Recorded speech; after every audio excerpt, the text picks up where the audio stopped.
The night is quiet now. The day is done. Tonight's story begins on a dark ocean, 5 centuries ago, with 3 small ships, a steady wind from the east, and an ocean that no European had crossed before. The world was smaller then, or seemed so. The maps were wrong. The distances were unimaginable, and what lay ahead was a surprise that changed everything. This is that story. It is told here slowly, without hurry, in the way that long sea voyages are made, steadily, in the dark, with patience. Let the night carry it. On the morning of October 12, 1492, a lookout on the caravel Pinta sighted land.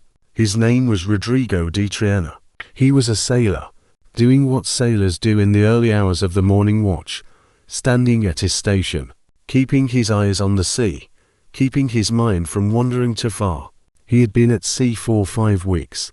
The 3 ships of the fleet had left the Canary Islands on September 6, and in the weeks since then they had crossed a stretch of ocean that no European ship had knowingly crossed before. The crew had been afraid for much of that time. They had been afraid of the distance, of the absence of any landmark or familiar star position that would tell them where they were, of the unknown that lay at the end of the westward sailing. Some had wanted to turn back. The commander of the expedition had held them to the course. Then, in the darkness before dawn on this October morning, Rodrigo de Triana saw what he had been looking for. He saw a white cliff in the moonlight, pale against the dark sea, steady and real and not moving. He called out the words that the fleet had been waiting weeks to hear: land. The ships hove to and waited for morning. When the sun came up, the commanders and their crews looked at the island that had appeared from the sea, and they saw white sand beaches and green tropical vegetation and, standing at the edge of the beach, a population of people who had been watching the ships arrive with the same amazed attention with which the sailors were watching the island. 2 worlds were looking at each other. The people on the beach had lived on these islands for many generations, descendants of the Arawak-speaking peoples who had migrated from South America into the Caribbean archipelago centuries before. They had a complete and functioning world, their agriculture, their fishing, their social organization, their religious practices, their trade networks among the islands. They had no reason to expect what was coming toward them across the water. The men on the ships came from a world that was, in October 1492, in the late stages of a 1,000-year conversation with the ancient world it had inherited. Ancient Greece and Rome, the Catholic Church, the Arabic learning that had preserved and extended the classical tradition, the merchant networks of the Mediterranean and the North Sea and the Baltic. They had mathematics and navigation and gunpowder and steel. They had printing. They had diseases that would prove, in the following century, to be far more consequential than any of their other advantages. Neither side knew, on that October morning, what was beginning.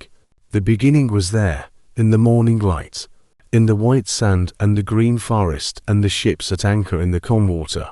All the consequences would come later. The people on the beach had never seen ships of this kind. The sailors on the ships had never seen people of this kind. They were looking at each other across a short stretch of water, and neither side fully understood what it was looking at. The commander of the fleet went ashore. He planted a standard and knelt and gave thanks to God, and named the island San Salvador. He noted in his journal that the people on the beach were gentle and peaceful, that they went without clothing, that they wore small ornaments of gold in their ears. He noted that they could probably be converted to Christianity without difficulty. He noted the gold. He was still looking for China. He thought he had found an outlying island of the Asian coast. His name was Christopher Columbus. He was a Genovese mariner in the service of the Spanish crown. He had been trying to reach Asia by sailing west across the Atlantic, and he had found instead a continent that no map in Europe showed, a world that was entirely unknown to the civilization he came from. He did not know this yet. He would not know it clearly until much later, and he would die still believing, or still claiming to believe, that what he had found was a part of the Asian coast. There is something worth pausing on in the scene on that beach. 2 groups of human beings separated by 10,000 years of independent development, who had evolved different crops and different animals and different diseases, and different technologies and different ways of understanding the cosmos, were standing a short distance from each other on a strip of white sand between a tropical forest and a warm blue sea. They had, between them, no language in common. They had no way to explain themselves to each other. The Lucayan people on the beach had never seen a ship of that kind. The three-masted ocean-going vessel with its European rig and its high stern. The Spanish sailors had never seen people of this physical type, in this landscape, wearing nothing. They had no framework for what they were looking at, on either side. The Spanish sailors were looking for China. They had letters of introduction, in Latin, for the Great Khan of China. Some of them had a little Arabic, because Arabic was the trade language of the Eastern Mediterranean, and they thought it might be useful somewhere near Asia. None of it was relevant. The Lucayans were looking at people who wore metal and rode on impossible animals, and arrived in floating houses and who were, from any practical standpoint, impossible. Both sides managed, slowly, to look at each other without immediate violence. That, on the morning of October 12, 1492, was something. The world would not make the same mistake. Within a generation of Columbus's landing on that beach in the Bahamas, European navigators had charted the coastlines of two continents, had found the route around them to Asia, had reached the Pacific and the East Indies and the full circuit of the globe. The world had expanded, in the European imagination and in European practice, from a familiar space into something incomprehensibly larger. This is the story of how that happened, and of the men who made it happen, and of the world that was there before they arrived, and the world they made afterward. Listen, and sleep. The world before. There is a map in the Biblioteca Estense in Modena, Italy, made in 1450 by a cartographer named Giovanni Lerdo, that shows the world as educated Europeans understood it in the decade before Columbus sailed. The world it shows is roughly circular, with Jerusalem at its center, as theological geography required, and with the three known continents, Europe, Asia, and Africa, arranged around that center. The edges of the map are vague. Asia extends eastward into uncertainty. Africa extends southward into regions labeled only with names and symbols, the monsters and the marvels that medieval geography placed in the unknown territories. The Atlantic is there, to the west of Europe, but there is nothing in it. The ocean simply ends at the edge of the map. The map is not wrong, exactly. It represents what was known. The Mediterranean basin it shows is accurate enough to navigate by. The outlines of Europe are recognizable. The problem is with what is missing, which is most of the world, the Americas, Australia, the Pacific, the full extent of Asia. The world of 1450 was a world with a very large blind spot to its west. In the year 1490, the educated people of Europe knew roughly the shape of the world they lived in. They knew the Mediterranean basin well, its coasts and its islands and its cities, the trading routes that ran from Venice and Genoa to Alexandria and Beirut and Constantinople, the political arrangements that govern the movement of goods and people through its waters. They knew the Atlantic coast of Europe and Africa down to a point that the Portuguese explorers had been extending year by year, the coast of Senegal, the Gulf of Guinea, the equatorial regions of Africa that had previously been known only by reputation. They knew the land routes to the east, to Persia and to India and, via the accounts of travelers like Marco Polo, to China, though those routes had become more difficult and more dangerous, since the Ottoman Turks had established their power over the eastern Mediterranean and the Near Eastern land corridors in the decades following the fall of Constantinople in 1453. What they did not know was what lay to the west of the Atlantic, across the great ocean that the ancients had called the Sea of Darkness. There were theories. There was the classical tradition, which placed the known islands in the western Atlantic, the Hesperides, the islands of the Blessed, but which did not suggest a continent. There was the geographical theory of the spherical Earth, which had been established by Greek scientists 2,000 years earlier, and which was not seriously doubted by any educated person in 1490, but which did not specify what lay between the western coast of Europe and the eastern coast of Asia, only that there must be some distance of ocean. There were rumors and stories, the accounts of Irish monks who had supposedly sailed westward to mysterious islands, the reports of driftwood and unfamiliar seeds that sometimes washed up on the shores of the Azores from some source to the west. None of this was specific enough to act on. The intellectual atmosphere of Europe in the late 15th century was one in which certainty was giving way to uncertainty in productive ways. The printing press, which Johannes Gutenberg had developed in the 1450s, was disseminating knowledge faster than it had ever moved before. Books that had existed in single manuscript copies, jealously held in monastery libraries, were now available in editions of hundreds or thousands. The Greek texts that had been preserved by Islamic scholars and reintroduced to Europe were being read by educated people across the continent. Ancient geographical theories were being reconsidered and tested. The flat earth is a myth about this period. Educated Europeans in 1450 knew perfectly well that the earth was round. Greek astronomers had demonstrated the earth's spherical shape 2,000 years earlier, and the medieval university curriculum included that knowledge as a basic fact. The religious scholar who refused to accept the earth's roundness was a caricature, not a reality. What was uncertain was not the shape of the earth, but the size of the ocean. What lay between the western shore of Europe and the eastern shore of Asia, and how far was it? This was a question that could be answered, in principle, with the mathematics available in the 15th century. The problem was that the relevant measurements, the circumference of the earth, the eastern extent of Asia, the existence or absence of land in the western Atlantic, were either wrong in the sources or unknown entirely. The scholars who tried to calculate the distance to Asia westward from Europe got different answers, depending on which ancient sources they trusted and how they interpreted the accounts of travelers who had gone east overland.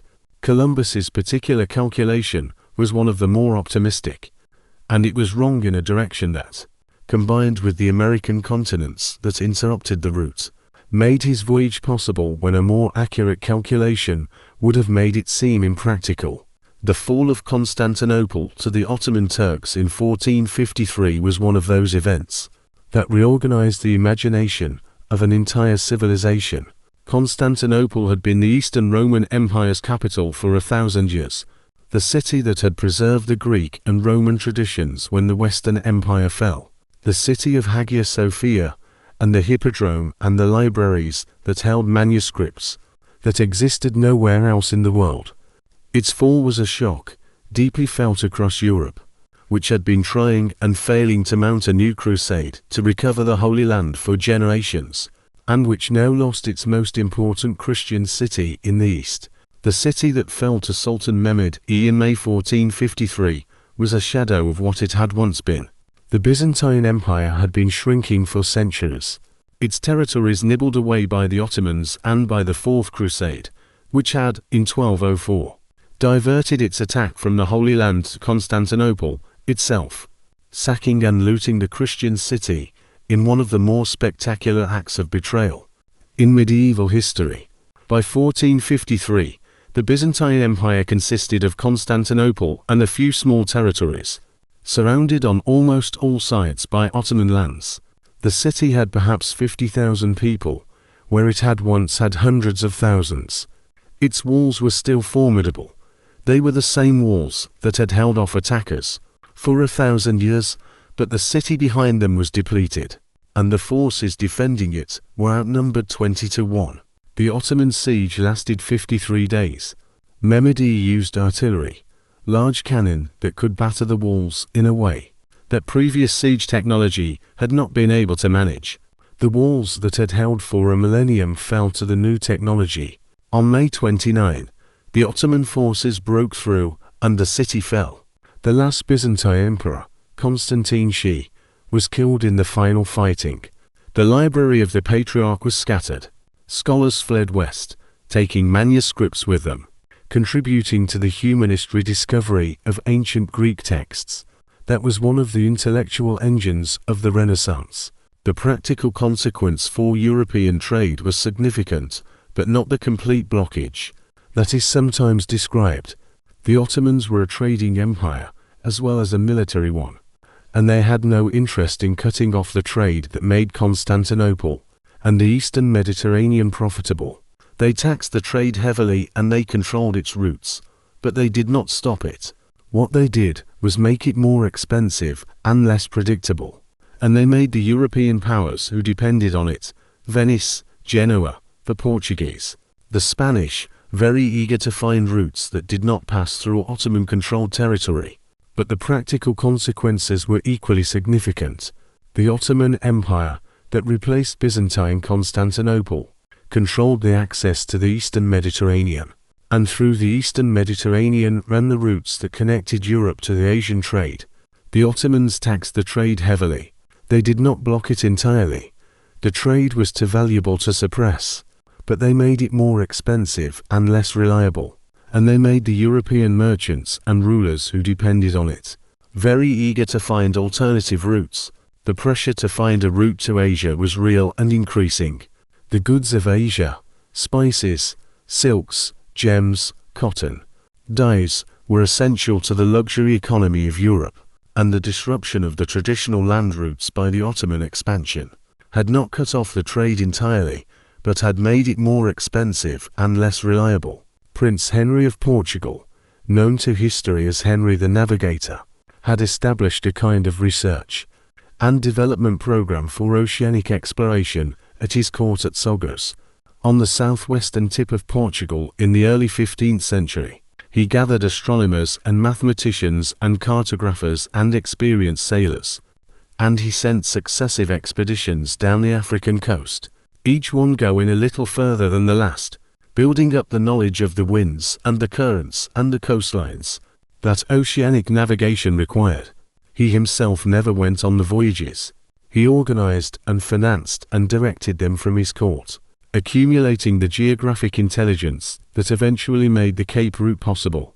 By the time of his death in 1460, the Portuguese had reached the Gulf of Guinea, the equatorial region of West Africa, and had established that the African coast curved south and then east, suggesting that a route down its southern tip was possible. The spice trade, which was the goal of the project, was still 20 years away, but the direction was established.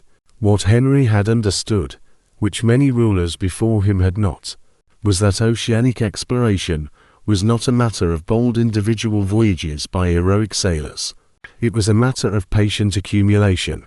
Each voyage needed to build on the one before it, extending the knowledge of the currents and the winds and the coastlines by a small margin, returning with charts and reports that the next voyage could use as its starting point. He created, at Sogos, something that functioned like a research institution, a place where the knowledge gained on each voyage was analyzed and recorded and transmitted to the next generation of sailors. The Portuguese accumulated oceanic knowledge the way a university accumulates scholarship, systematically, over decades. The knowledge they accumulated was practical knowledge of a specific kind, the knowledge of the wind systems of the Atlantic and the Indian Ocean. This knowledge was the great Portuguese secret and competitive advantage. The Atlantic Ocean has two great circular current systems, one in the north and one in the south, driven by the trade winds. The Portuguese learned, through decades of observation, how to use these systems, that the best route south along the African coast was to swing wide into the Atlantic, rather than hug the coast, picking up favorable winds further out, that the return route from West Africa required going north and west, before turning east toward Portugal, that the trade winds that blow toward the equator, from the northeast in the northern hemisphere blow from the southeast in the southern hemisphere, and that these could be used to drive a ship southward along the African coast if you knew when and where to find them. This was navigational knowledge of the highest order, hard won by experience, and the Portuguese kept it as a state secret. The Portuguese had been working for decades on the alternative, a sea route to Asia. around the southern tip of Africa, under the impulse of the systematic exploration program that Prince Henry of Portugal had organized in the early part of the century. By 1488, the Portuguese explorer Bartolomeu Dias had rounded the Cape of Good Hope and established that the route around Africa was theoretically possible. In 1497 and 1498, Vasco da Gama would complete it. But there was another theoretical route. If the Earth was a sphere, you could reach Asia by sailing west as well as by sailing east. The distance was the question. Nobody knew how far it was from the western coast of Europe to the eastern coast of Asia. If you went the short way round, through the Atlantic rather than around Africa, the classical geographers had varied estimates, most of them wrong in one direction or another, and the medieval additions to geographical knowledge had not resolved the question. Into this situation of geographical uncertainty and commercial pressure came a man with an idea, able to see it tested, and the patience to wait years for someone to give him the ships and the crew to test it. Columbus, the man and the idea. In the summer of 1484, a man arrived at the court of King John I of Portugal carrying a proposal. He was about 30 years old, tall and fair, with the kind of face that people remembered, strong features, grey eyes that had the distant quality of someone accustomed to looking at the horizon. He had been living in Portugal for several years, working as a map maker and chart seller. He had sailed on Portuguese expeditions along the African coast and had been on at least one voyage, as far north as Iceland.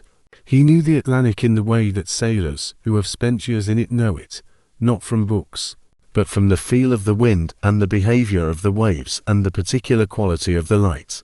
At different latitudes, his proposal was for a westward voyage across the Atlantic to reach Asia.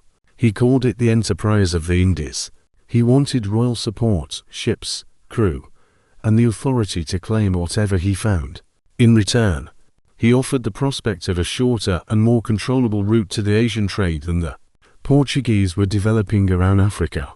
The Portuguese commission that evaluated the proposal in 1484 consisted of experienced geographers and mathematicians. They were not fools and they were not ignorant. They looked at Columbus's calculations and found them wrong in precisely the way they were wrong. His estimate of the Earth's circumference was too small. His estimate of Asia's eastward extent was too large, and the combination produced a distance across the western Atlantic that the Commission judged to be larger than he claimed, and larger than any realistic provision voyage could cover. The Commission recommended against. Columbus, who was absolutely certain of his idea, rejected the rejection. He spent the next several years in Portugal, making maps and waiting for the political situation to change. His wife Filipa Moniz Prestrelo, whom he had married in 1479 and who had connections to the Portuguese nobility and to the Madeiran sugar trade, died in the early 1480s. The timing of her death is uncertain, but she died young, and Columbus was left with a young son, Diego. He gathered his son Diego and his few possessions and left Portugal for Spain. The commission that King John appointed to evaluate the proposal rejected it. The commission's objections were technical. They thought Columbus's estimated distance was too short, that Asia was further away in the westward direction than he claimed, and that the voyage was therefore impractical. They were correct about the distance but incorrect about the conclusion, because they did not know about the American continents that lay in the way. Columbus gathered his son Diego and his few possessions and left Portugal for Spain. Christopher Columbus was born in Genoa, probably around 1451, the son of a woolcomber. Genoa was a maritime city, like Venice its great rival, and the sea was the natural career for a boy of energy and ambition, who had not been born into the merchant class that owned the ships and conducted the trade. Columbus went to sea young, at 14, by some accounts, and he learned the craft of seamanship in the usual way, by doing it. In the rough school of the Mediterranean and the Atlantic coast, Columbus had an unusual mind for his time and place. He was not an academic. He had not been educated at a university in the way that the scholars, who evaluated his proposals, had been. But he was a careful reader. and a dedicated accumulator of geographical knowledge. He owned several important books and annotated them heavily, filling the margins with his own observations and calculations. His copy of Pierre Daly's Imago Mundi, an encyclopedic geographical text that summarized the known world's geography, survives in the Biblioteca Colombina in Seville, covered in his handwriting, a record of a mind working through the evidence and building toward a conclusion. He was not purely a sailor. He studied the geographical accounts of his time, the classical sources that described the known world and speculated about what lay beyond it, the practical navigational manuals that govern the conduct of oceanic voyaging.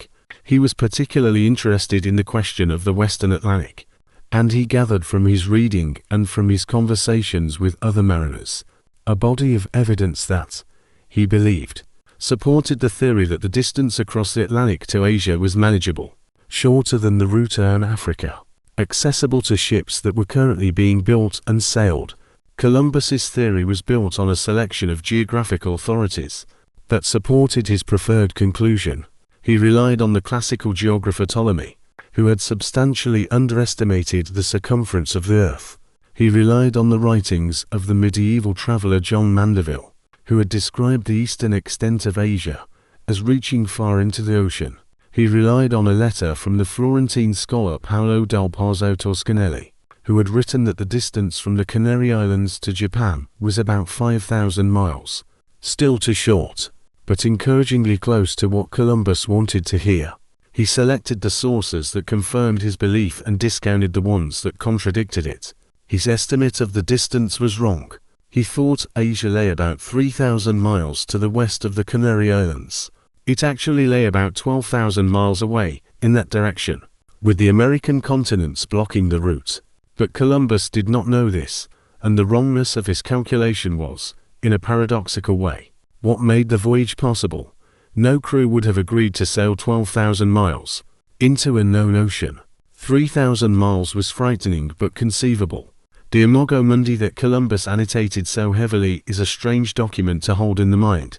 It was a geographical encyclopedia of the medieval world, gathering together the classical and medieval traditions about the shape and extent of the inhabited earth, and it is covered in Columbus's handwriting in the margins, notes and reactions and calculations, the record of a particular mind in conversation with what it was reading. The annotations show a man who was reading selectively, noting the passages that supported his preferred conclusion and passing over the ones that complicated it. Columbus was not a detached scholar.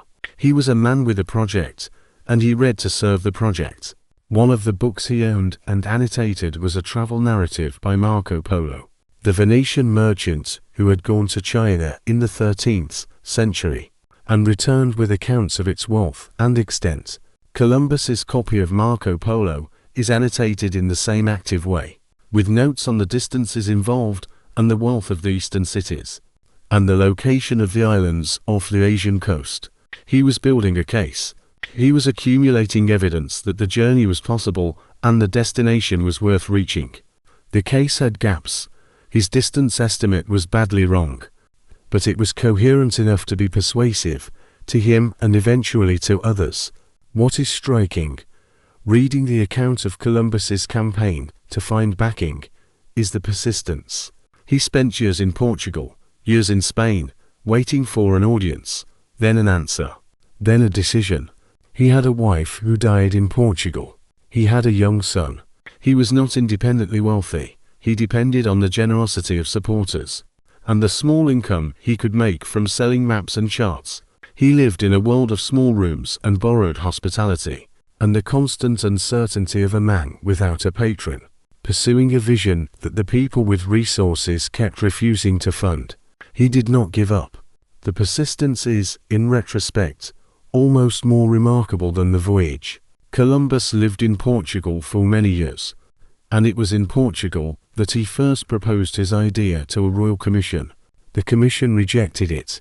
The Portuguese experts thought his estimate of the distance was too short, and that the voyage was impractical.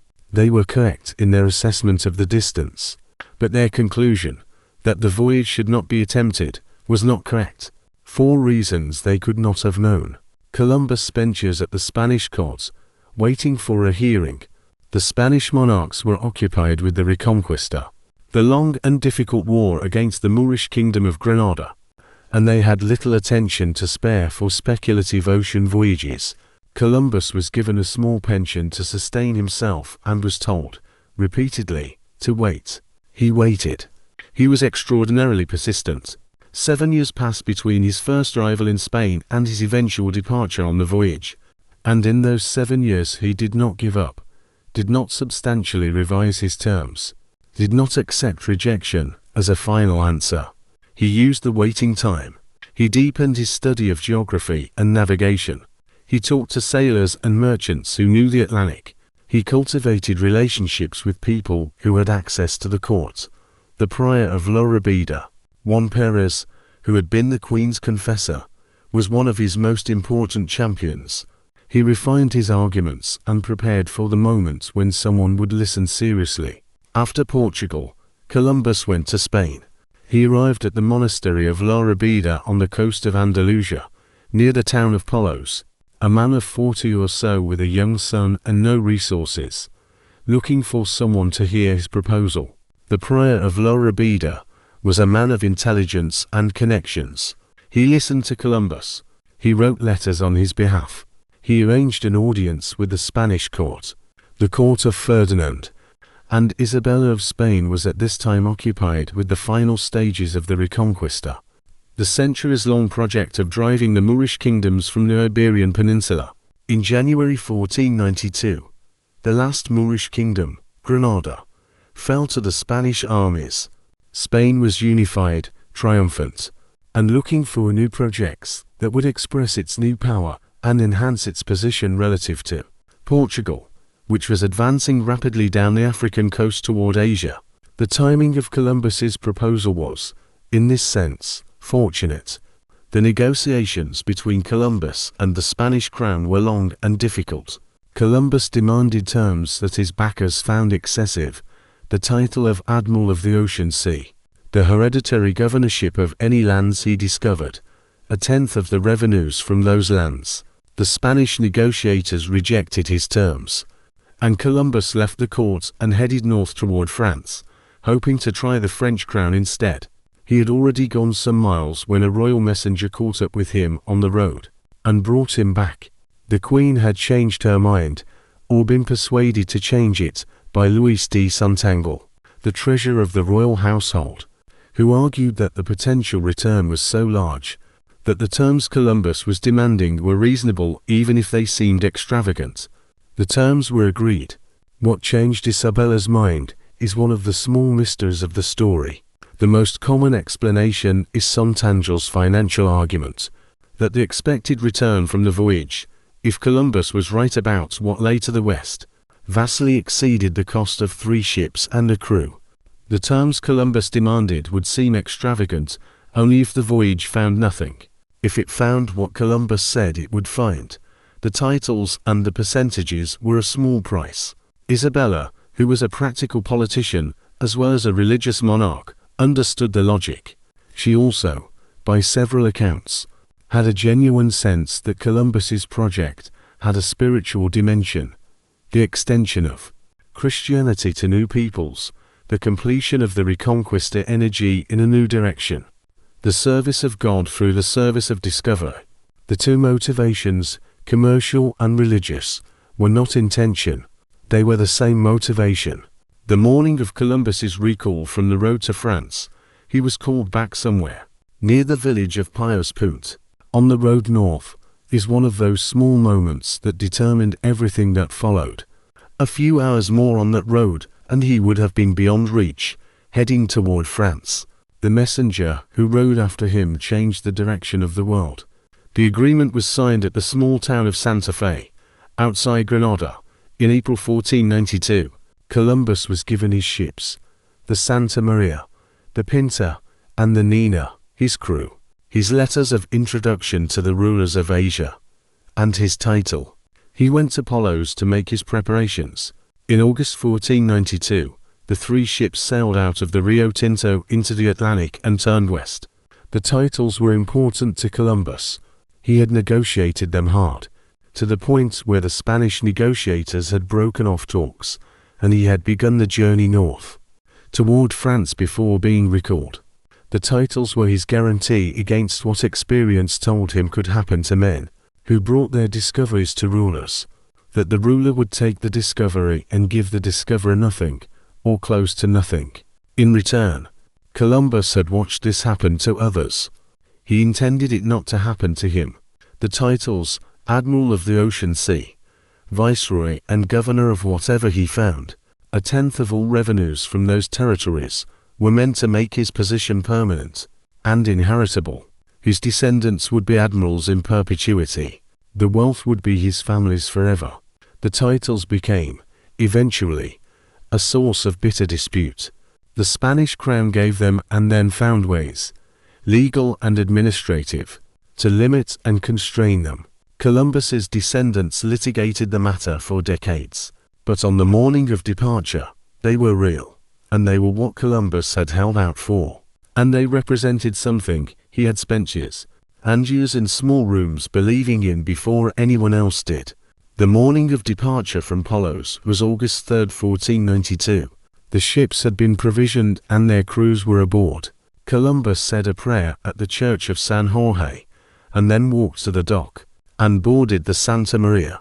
The sails filled as the ships moved out into the current of the Rio Tinto, and then they were on the open water, and the town of Palos was getting smaller behind them, and ahead was the Atlantic. The voyage. The preparations at Palos were completed over the spring and summer of 1492. The 3 ships were refitted and provisioned. The Santa Maria was a larger vessel, heavy and merchant-like, better for carrying cargo than for speed. The Nina and the Pinta were caravels, the lighter, faster Portuguese-derived design that was optimized for oceanic exploration, able to sail closer to the wind and to be managed by a smaller crew.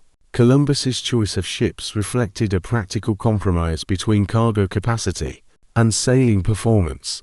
The crew was assembled with difficulty. Palos was a small port town, and its maritime community was not enthusiastic about the voyage. There were stories, always stories, in every port, about the terrors of the Western Ocean, the monsters, the edge where the water fell away. Some of the reluctance was dissolved by the offer of pay, some by the authority of the Royal Commission that had ordered the town of Palos to provide to ships as a penalty for some unrelated offense, and some by the persuasion of the Pinzon brothers, experienced local sailors, who had agreed to command the Pinta and the Nina, and who brought their reputation and their relationships to the recruitment. The crossing of the Atlantic in 1492 was not the most technically difficult voyage that European sailors had made. The Portuguese had been sailing in open ocean for decades, and some of their African voyages had involved longer stretches of unknown water. But it was the most psychologically demanding, because it was entirely without landmarks or familiar reference points. Once the ships had left the Canary Islands, where they had stopped to resupply, there was nothing. Nothing to the north, and nothing to the south, and nothing ahead. The ocean stretched in every direction, without any feature that would tell the sailors where they were. The Canary Islands themselves, where the fleet made its final preparations and resupply, were already a kind of threshold. They belonged to Spain. They had been colonized and Christianized over the course of the previous century, and their native people, the Guanche, had been largely destroyed or absorbed in the process. The Canaries were a world already made familiar and Spanish. Once the ships left the Canaries behind and turned west, there was nothing familiar. The fear on the ships was real but is often mischaracterized in the later legend. The sailors were not afraid of falling off the edge of the world. They knew, as Columbus knew, that the earth was round. They were afraid of more practical things. They were afraid of the distance. They were afraid of being too far from any help if the ships were damaged. They were afraid of the winds, specifically, of the possibility that the wind that had been pushing them west might not reverse when they needed to go home. The trade winds blow steadily from east to west in the lower latitudes of the Atlantic, which is why Columbus had chosen this route. But the sailors did not know about the trade winds. In the way that a navigator today understands wind systems, they knew the winds were favorable now. They did not know if they would remain favorable or how to get home if they did not. The calm days were the worst, when the wind died and the ships sat motionless on a flat sea under a tropical sun.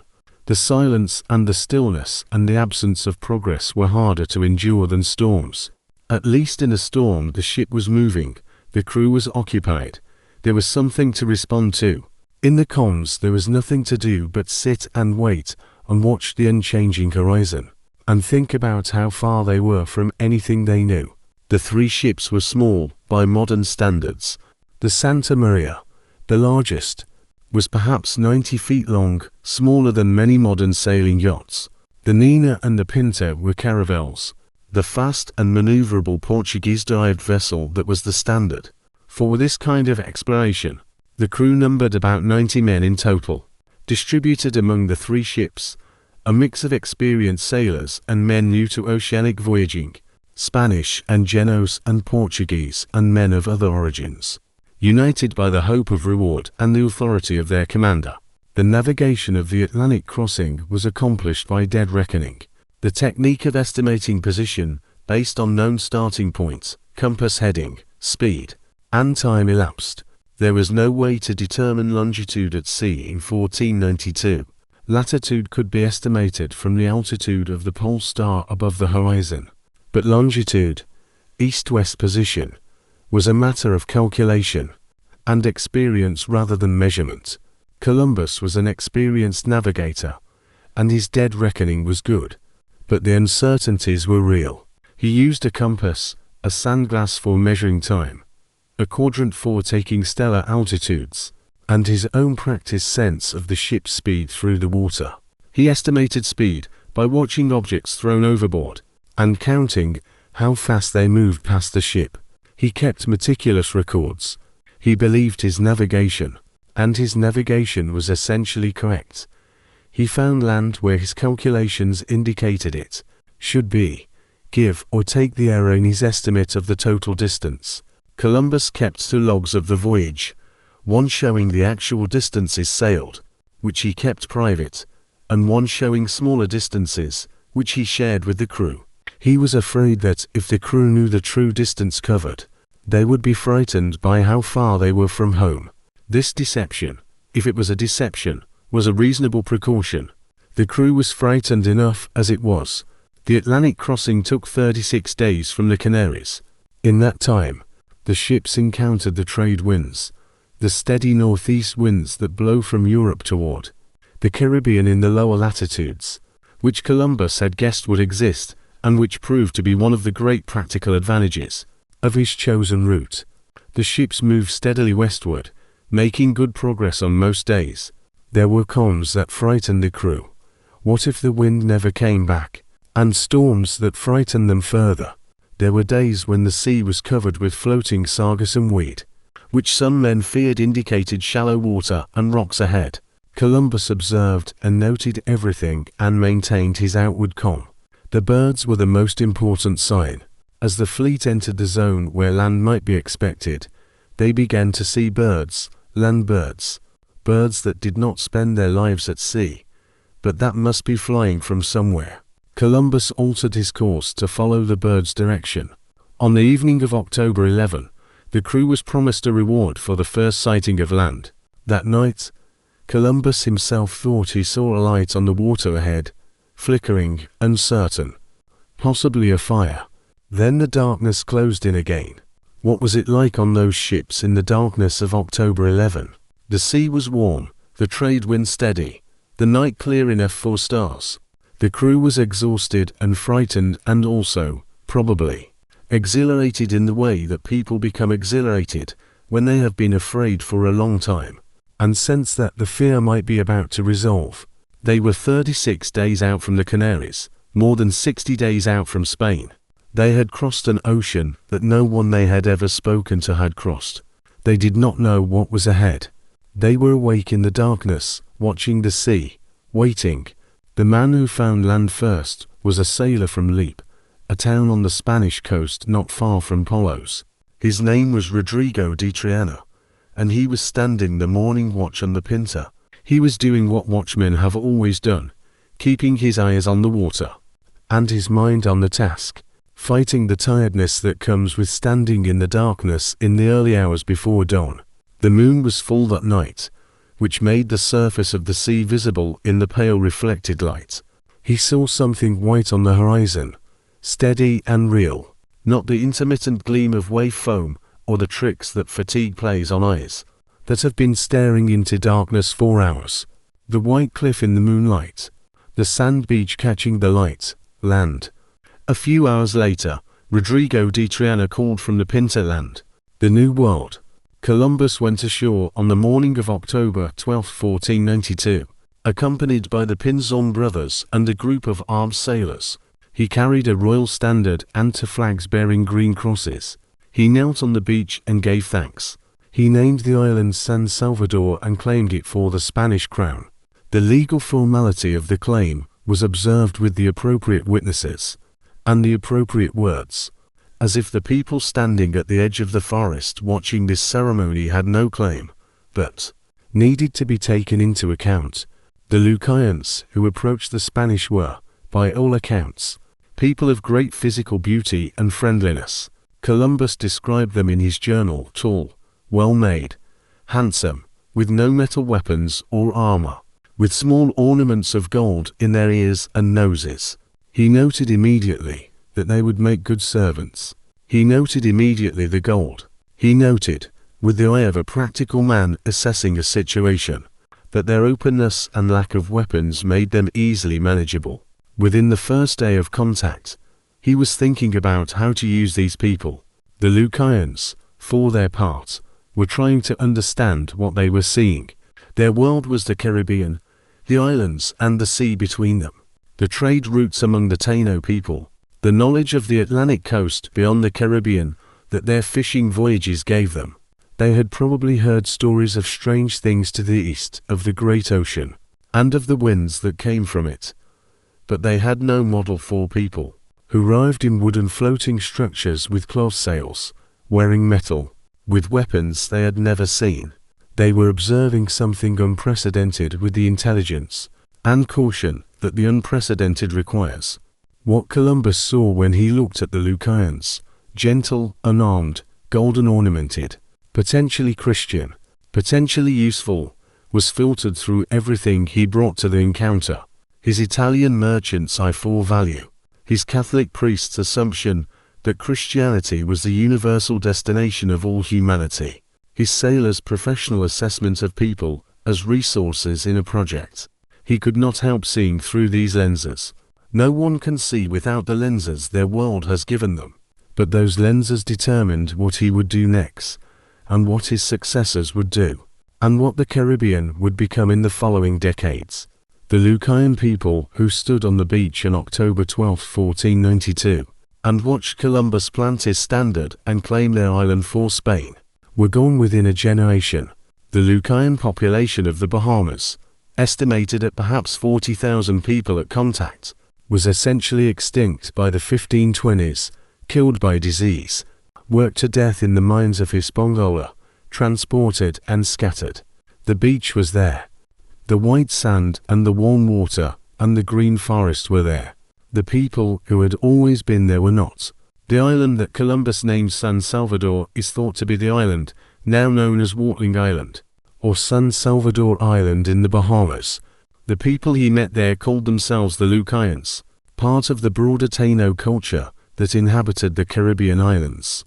They were a settled agricultural people, growing maize and sweet potatoes and cassava, fishing the Caribbean waters, living in villages of thatched houses, organized into chiefdoms of varying size and complexity. The language barrier was absolute. Columbus and his crew had brought translators who spoke Arabic, in the expectation that Arabic would be useful in Asia. The Lucayans did not speak Arabic.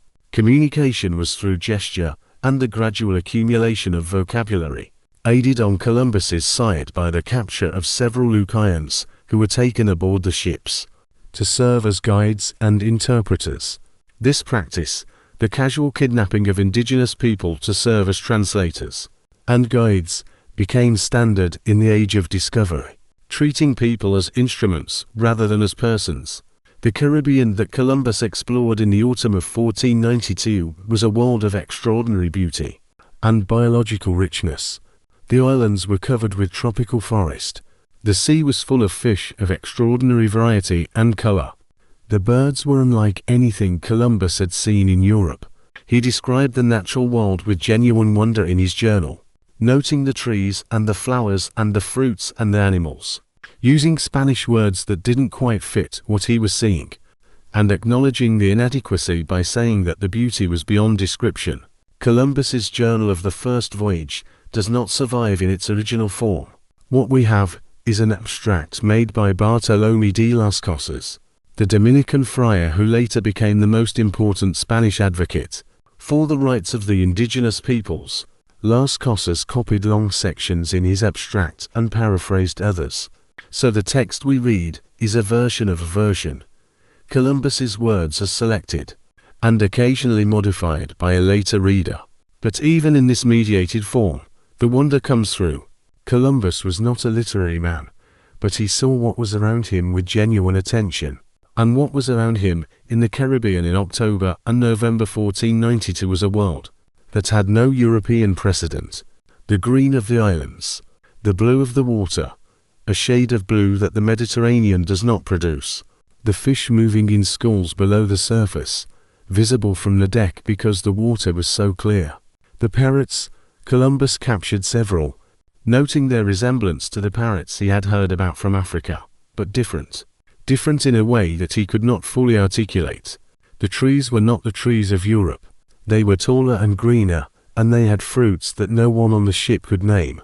Columbus tasted some of them and recorded the flavors in his journal, with the careful attention of a man who knows he is the first of his civilization to taste this.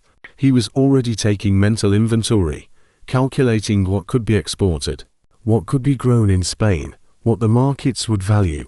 The wonder and the calculation went together in Columbus, as they went together in most of the men who came after him.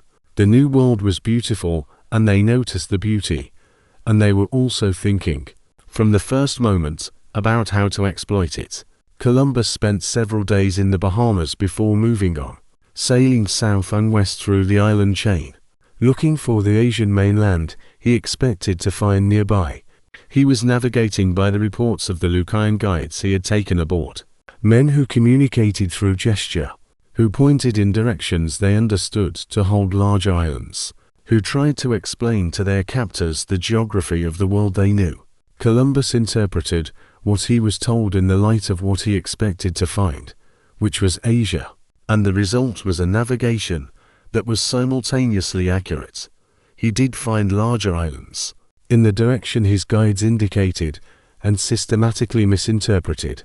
At the level of what those islands were, he reached Cuba, which he took for part of Asia, for the mainland, or for the large island of Chipangu that Marco Polo had described, which was what the Portuguese called Japan.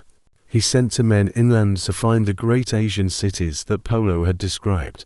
The men found villages, not cities, and they came back with observations about the practice of smoking tobacco, a plant they had never seen, which the Taino people used. He noted Cuba's beauty and its people and the absence of cities of gold, and he moved on. On Hispaniola, he found the gold he had been expecting, not in the quantities he had imagined, but enough to suggest that more was available somewhere. He met the local chieftain, Guacanogori, who welcomed him with the kind of hospitality that the Taino extended to powerful strangers. On Christmas Eve of 1492, the Santa Maria ran aground on a reef off the coast of Hispaniola and was lost. Columbus had been sailing along the coast at night, with a boy at the helm. He had allowed the experienced sailors to sleep, a decision he later blamed himself for bitterly, and the boy had let the ship drift onto the reef. By the time anyone realized what was happening, the ship was stuck, taking water. Columbus ordered the anchors deployed to try to pull her off. The attempt failed. The Santa Maria was broken up, and her timbers and fittings were used to build a small fort on the shore, which Columbus named La Navidad, Christmas. He left a garrison of 39 men there and sailed for home on the Nina, taking with him a small number of Taino people and various samples of the plants and animals and minerals of the island. The 39 men left at La Navidad were the first European settlement in the Americas, since the Norse settlement at Vinland in the 11th century. They had a small fort, some weapons, the goodwill, for the moment, of the local chieftain Guacanogori, and the expectation that Columbus would return with more men and supplies within the year. They were on their own in a place that no European had lived before, in a climate and an environment entirely unlike anything they had known, among a people whose language they did not speak and whose intentions they could not predict. What happened in that year before Columbus returned is not known in detail. When Columbus came back on his second voyage, La Navidad was destroyed, and all 39 men were dead. The return voyage was the most dangerous part of the journey. The eastward route across the North Atlantic was rougher and more uncertain than the westward route. Along the trade winds, Columbus encountered storms of genuine violence. The Nina, the smaller of the two surviving ships, was driven before winds that stripped her sails and threatened to swamp her. Columbus drew lots with his crew to determine who would go to the shrine of the Virgin at Guadalupe. If they survived, he himself drew the marked lot. They survived. The return voyage to Spain was difficult. Rough weather in the North Atlantic, a bad storm that nearly sank the Nina. 4 stops at the Azores and at Lisbon before the final arrival at Palos. But Columbus arrived. He arrived with his evidence, the Taino people, the parrots, the gold, the samples of what he had found, and he was received with a welcome that matched the expectations his reports had created. The Taino people who were brought to Spain arrived in a foreign world that was as strange to them as the Caribbean had been to Columbus. The climate was cold. The food was unfamiliar. The scale of the cities, Seville, Barcelona, was different from anything in the Caribbean world.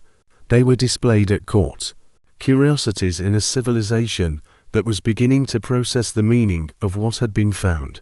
Several died in Spain of European diseases, as so many of their people would die in the Caribbean in the years that followed. Those who survived were eventually sent back across the Atlantic, altered by the experience, returning to a world that was also beginning to change. Columbus arrived at Palos on March 15, 1493, a Thursday morning, 7 months and 12 days after his departure. The town received him with ringing bells. He made his way inland to meet the court, still at Barcelona, carrying the evidence of the voyage. The letter he had sent ahead had already arrived and had already been published, and was already spreading across Europe. The man who arrived was meeting a reputation that had travelled faster than he had. At court, the reception was ceremonial and genuine.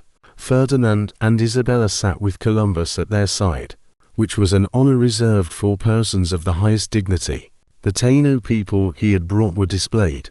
The parrots were displayed. The gold, the spices, the samples of plants, all were shown.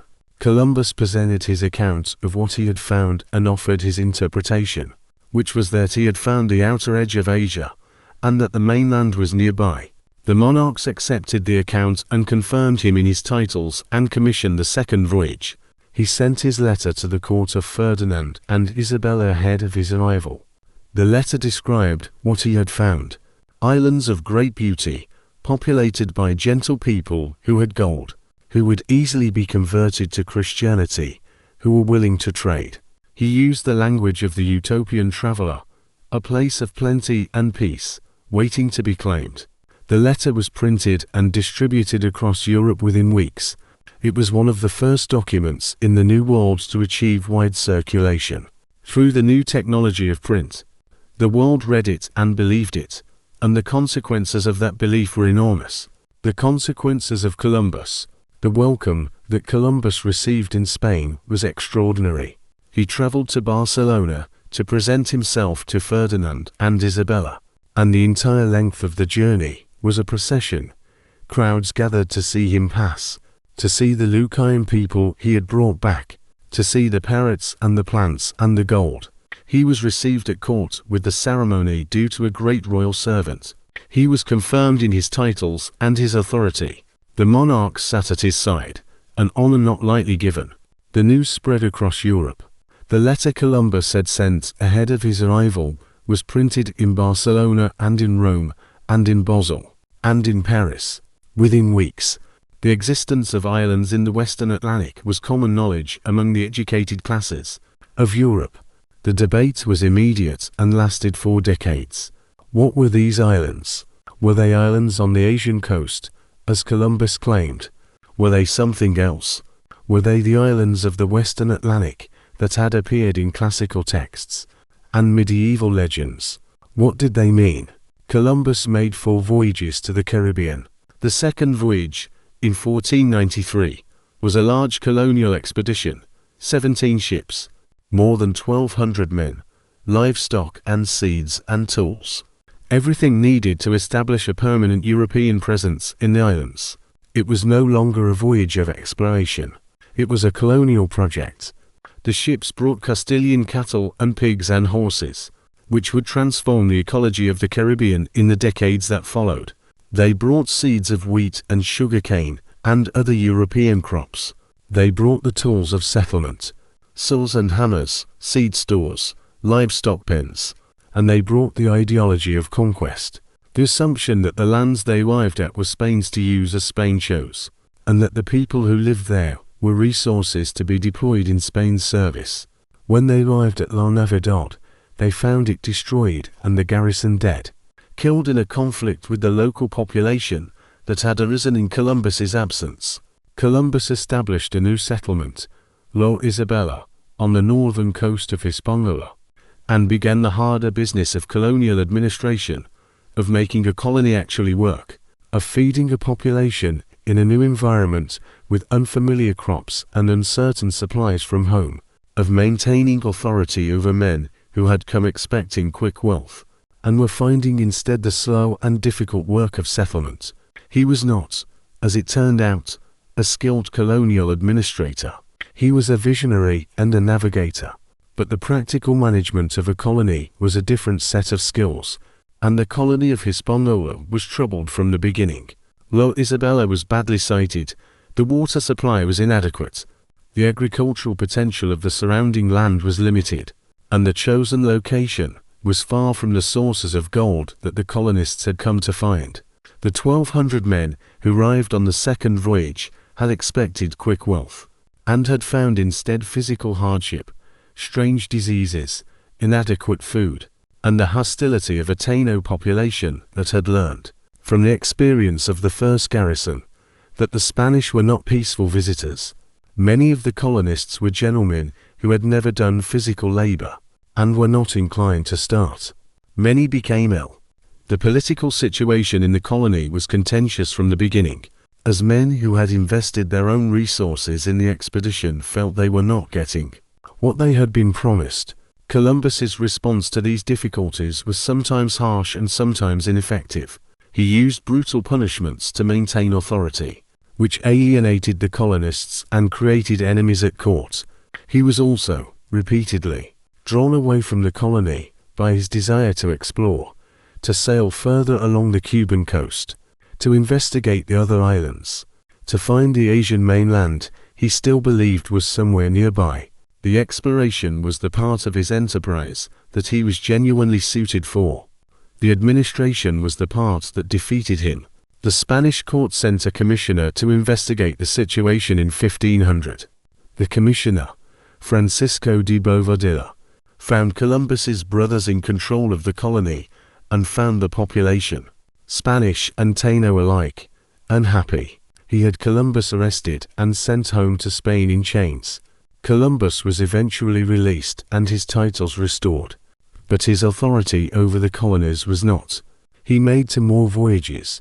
The third discovered the South American mainland, at the mouth of the Orinoco, and the fourth explored the coasts of Central America, but he never recovered his position as the governor of the lands he had found.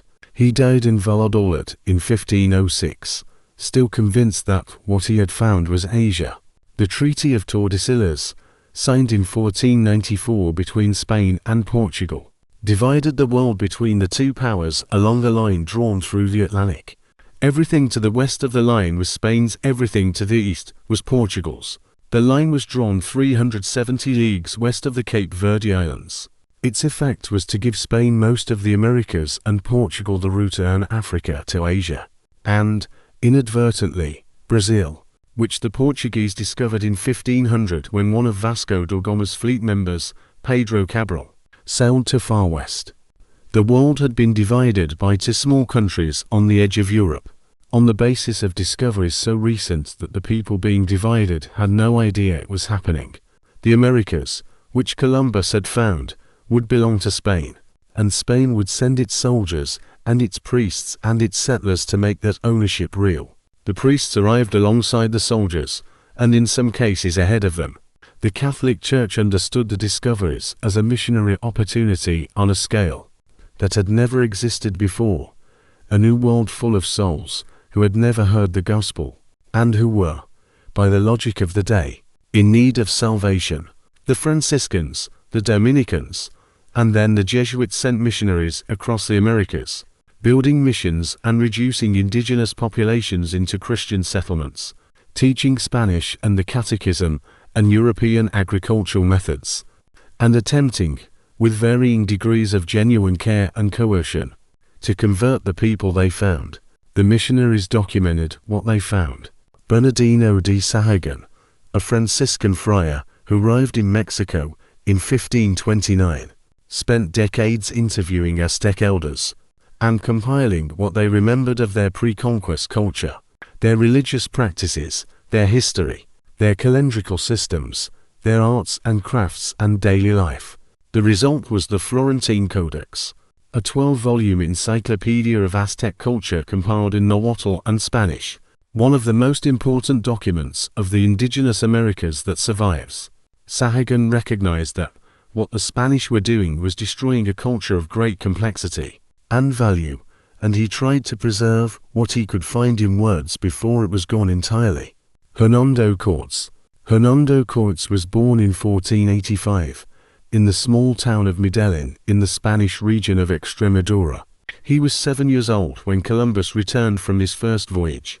He grew up in the world that Columbus's discovery had created, a world in which the West Indies were a real place, a Spanish place, where young men of ambition and limited prospects might go to seek their fortunes.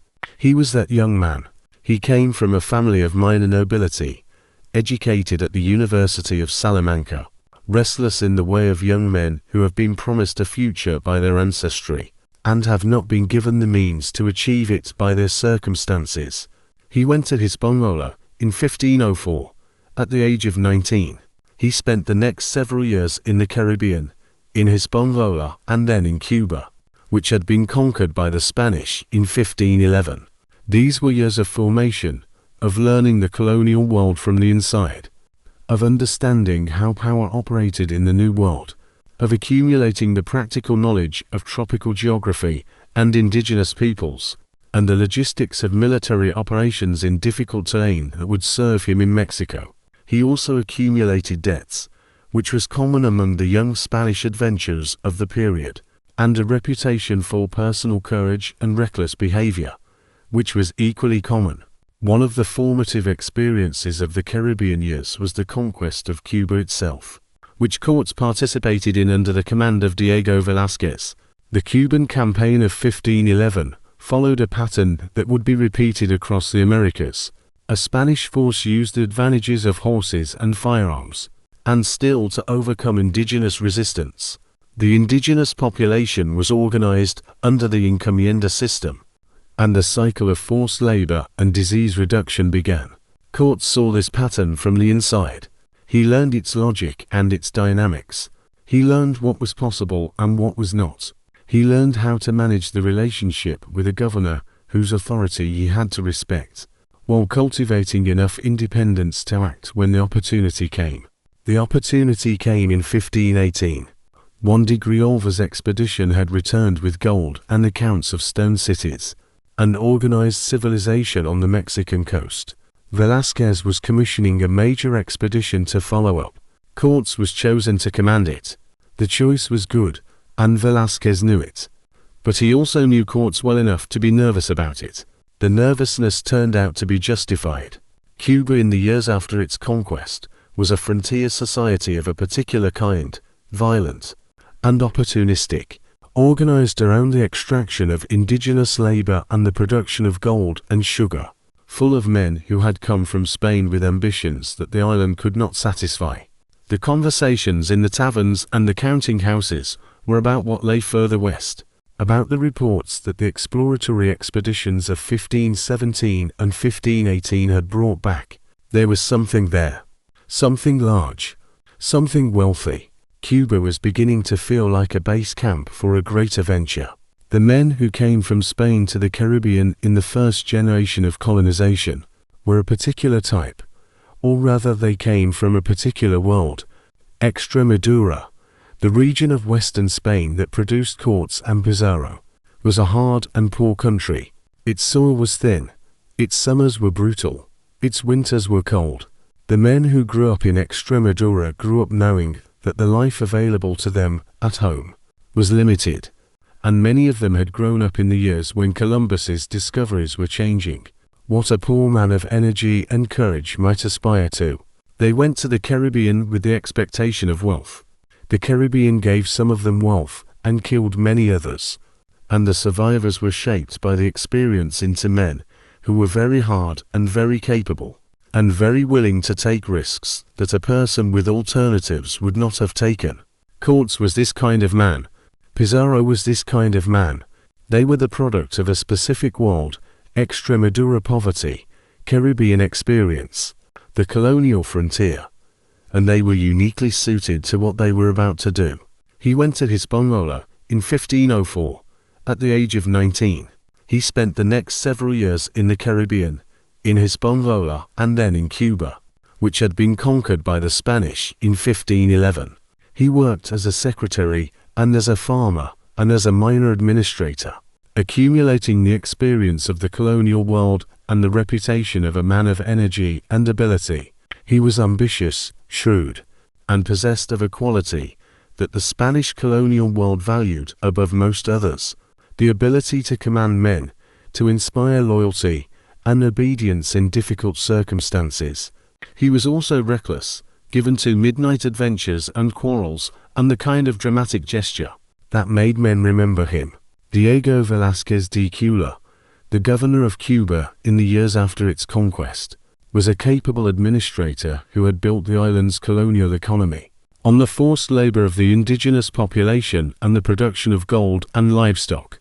He was also, like most governors of the period, perpetually interested in expanding his territory and his authority, and the reports coming from the exploratory expeditions of 1517 and 1518 suggested that there was something significant to the west.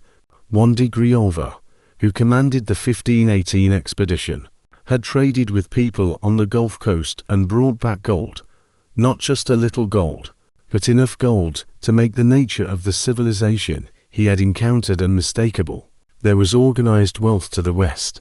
There was an empire. Velázquez chose Cortés to command the major expedition, because Cortés had the qualities the mission required: energy, personal authority, the ability to inspire men to follow him. He also had personal wealth, and was willing to invest it in the expedition, which reduced the governor's costs. The commission was a good decision, or would have been if Cortés had been content to operate within Velázquez's authority. He was not. The conquest of Cuba in 1511 opened the question of what lay further west. Rumors had been circulating for years about a great civilization, somewhere on the mainland to the west, a civilization of gold and cities, an organized power unlike anything the Spanish had found in the Caribbean islands. In 1517 and 1518, exploratory expeditions confirmed that the rumors had a basis in fact.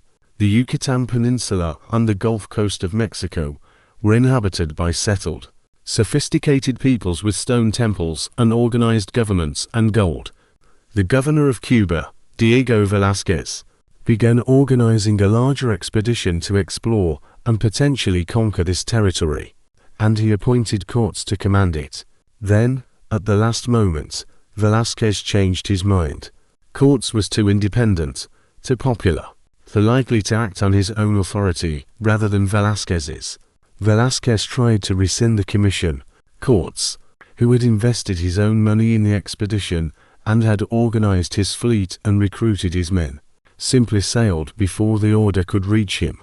On February 18, 1519, Cortés's fleet of 11 ships, carrying about 500 soldiers and some horses and artillery, left Cuba and headed for the Mexican coast. This unauthorized departure would create one of the most dramatic confrontations of the colonial era between Cortés and the Spanish imperial authority that was, technically, trying to arrest him, and it shaped the entire course of the conquest. Cortés's first act on arriving on the Mexican coast was to write to the King of Spain directly, bypassing Velázquez entirely. The letters he sent, the Cartas de Relation, the Letters of Relation, are among the most remarkable administrative documents of the age. They are detailed, precise, and clearly written by a man who understood that his political survival depended on convincing the king that what he was doing was in the king's interest. He described the country and its peoples with the accuracy of an intelligent observer. He described the Aztec Empire with a soldier's eye for military organization and a politician's eye for the vulnerabilities of power. He described his own actions with a consistent emphasis on legality and royal service that barely concealed the insubordination beneath. The letters worked. Charles I, who had inherited the Spanish crown in 1516 and was managing an empire that stretched from the Americas to Castile to Aragon to the Netherlands to the Holy Roman Empire, read the letters from his secretary and understood that the situation in Mexico was producing something of enormous value. He did not immediately validate Cortés's authority, that would come later, but he also did not send orders for his arrest. He watched, and as the news from Mexico kept arriving, the gold, the cities, the scale of what Cortés was doing, the balance of advantage shifted toward Cortés, and away from the aggrieved Velázquez. The march to Tenochtitlan, the march inland, was one of the most extraordinary feats of military and diplomatic improvisation in history. Cortés had about 500 Spanish soldiers, 16 horses, some artillery, and no certain knowledge of what lay ahead. He was in unauthorized command of an expedition whose patron was trying to arrest him. He was operating in a country he did not know, among peoples whose languages he barely spoke, against an empire whose military strength he could not assess. The rational response would have been to establish a coastal base, gather intelligence, and proceed cautiously. The burning of the ships, or more precisely, the deliberate disabling of most of them, since tradition has always called it burning, was a signal to his own men, as much as a military necessity. It told them that there was no going back. Some accounts say he consulted his officers and obtained their agreement. Some say he did it without warning. The result in either case was the same. The men on the Mexican coast had nowhere to except forward. It concentrated the mind. The march from the coast to the Valley of Mexico covered perhaps 250 miles, in roughly 3 months, through tropical lowland, then through mountain passes, then across the high plateau. The terrain changed constantly. The lowlands were hot and full of insects and unfamiliar diseases. The mountains were cold at altitude in a way that men from the Caribbean were not prepared for. The plateau was high and dry, and the air was thin enough to make the horses labor. The army moved through landscapes that none of its Spanish members had seen before, guided by indigenous allies who knew the roads and the politics of the country. Cortés was learning as he went, at extraordinary speed. He was learning the political structure of the empire, which peoples were willing subjects of the Aztecs and which were resentful, which rulers could be turned where the old alliances and old enmities lay. He was building his intelligence picture of a country of millions from the ground up, using L'Homme Lynch as his primary instrument and his own intelligence and political instincts as his method. By the time he reached Tenochtitlan, he knew enough to act. Cortés did not proceed cautiously. He went inland with the confidence of someone who has decided that the risks of staying put outweigh the risks of moving forward. He also understood, or came to understand quickly, that the political situation in Mexico was more complex and more favorable to him than a simple reading of the military balance would suggest. The Aztec Empire, which the Triple Alliance's Nahuatl-speaking leaders called Mexico, had been built by conquest over the previous century and maintained by a system of tribute and periodic human sacrifice that its subject peoples found terrible. The great sacrificial ceremonies at the Templo Mayor in Tenochtitlan, in which thousands of captives were killed as offerings to the sun, to sustain the sun's daily journey and prevent the world from ending, were not secret. They were public and deliberate, intended in part as demonstrations of power to the empire's subjects and neighbors. The captives who died at the top of the temple steps were prisoners of war, taken in the ritual battles that the Aztec military conducted specifically to acquire sacrificial victims.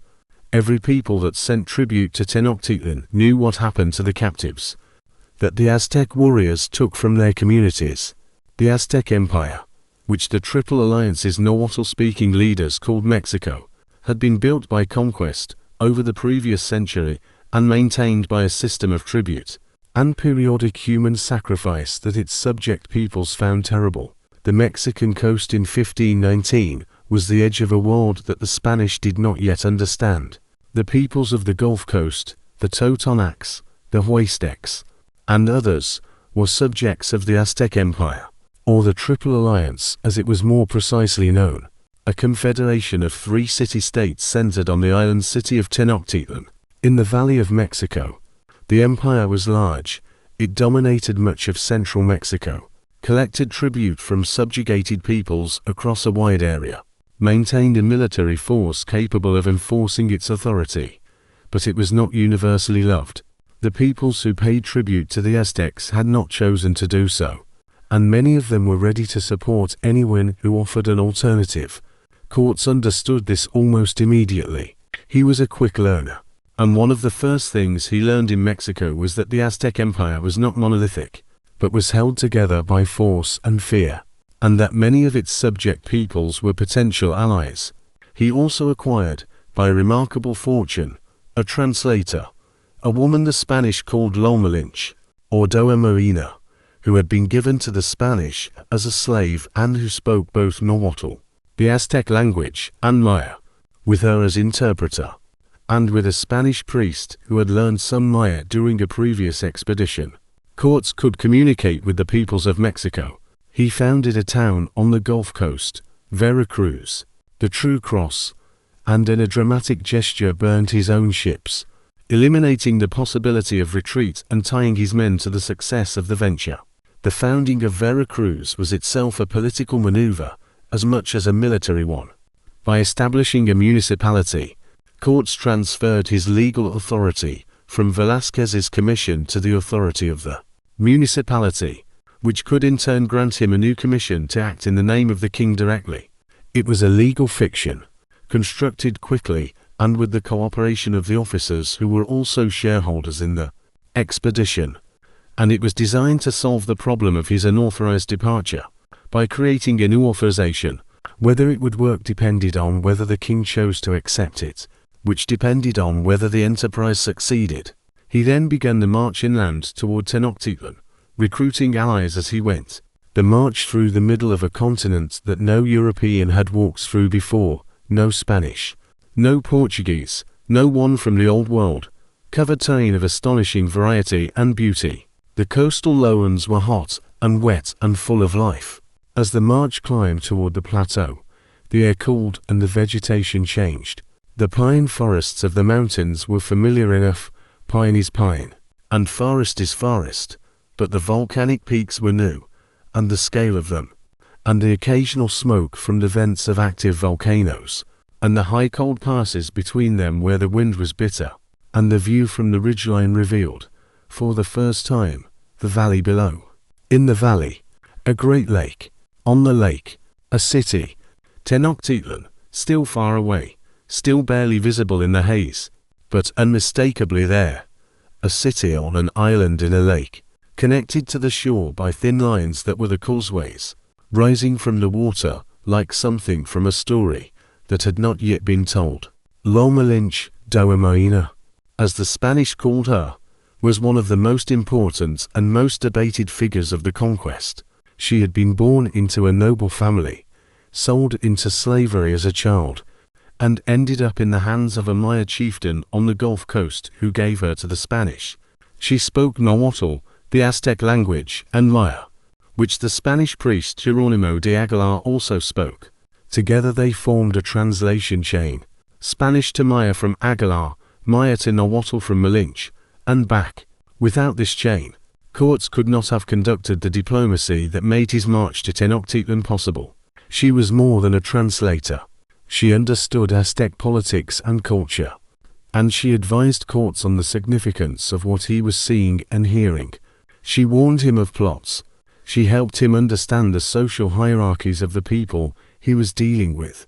She was indispensable. She later had a son by Cortés, a boy named Martin, one of the first mestizo children of the colonial era, and she died young, in her 20s.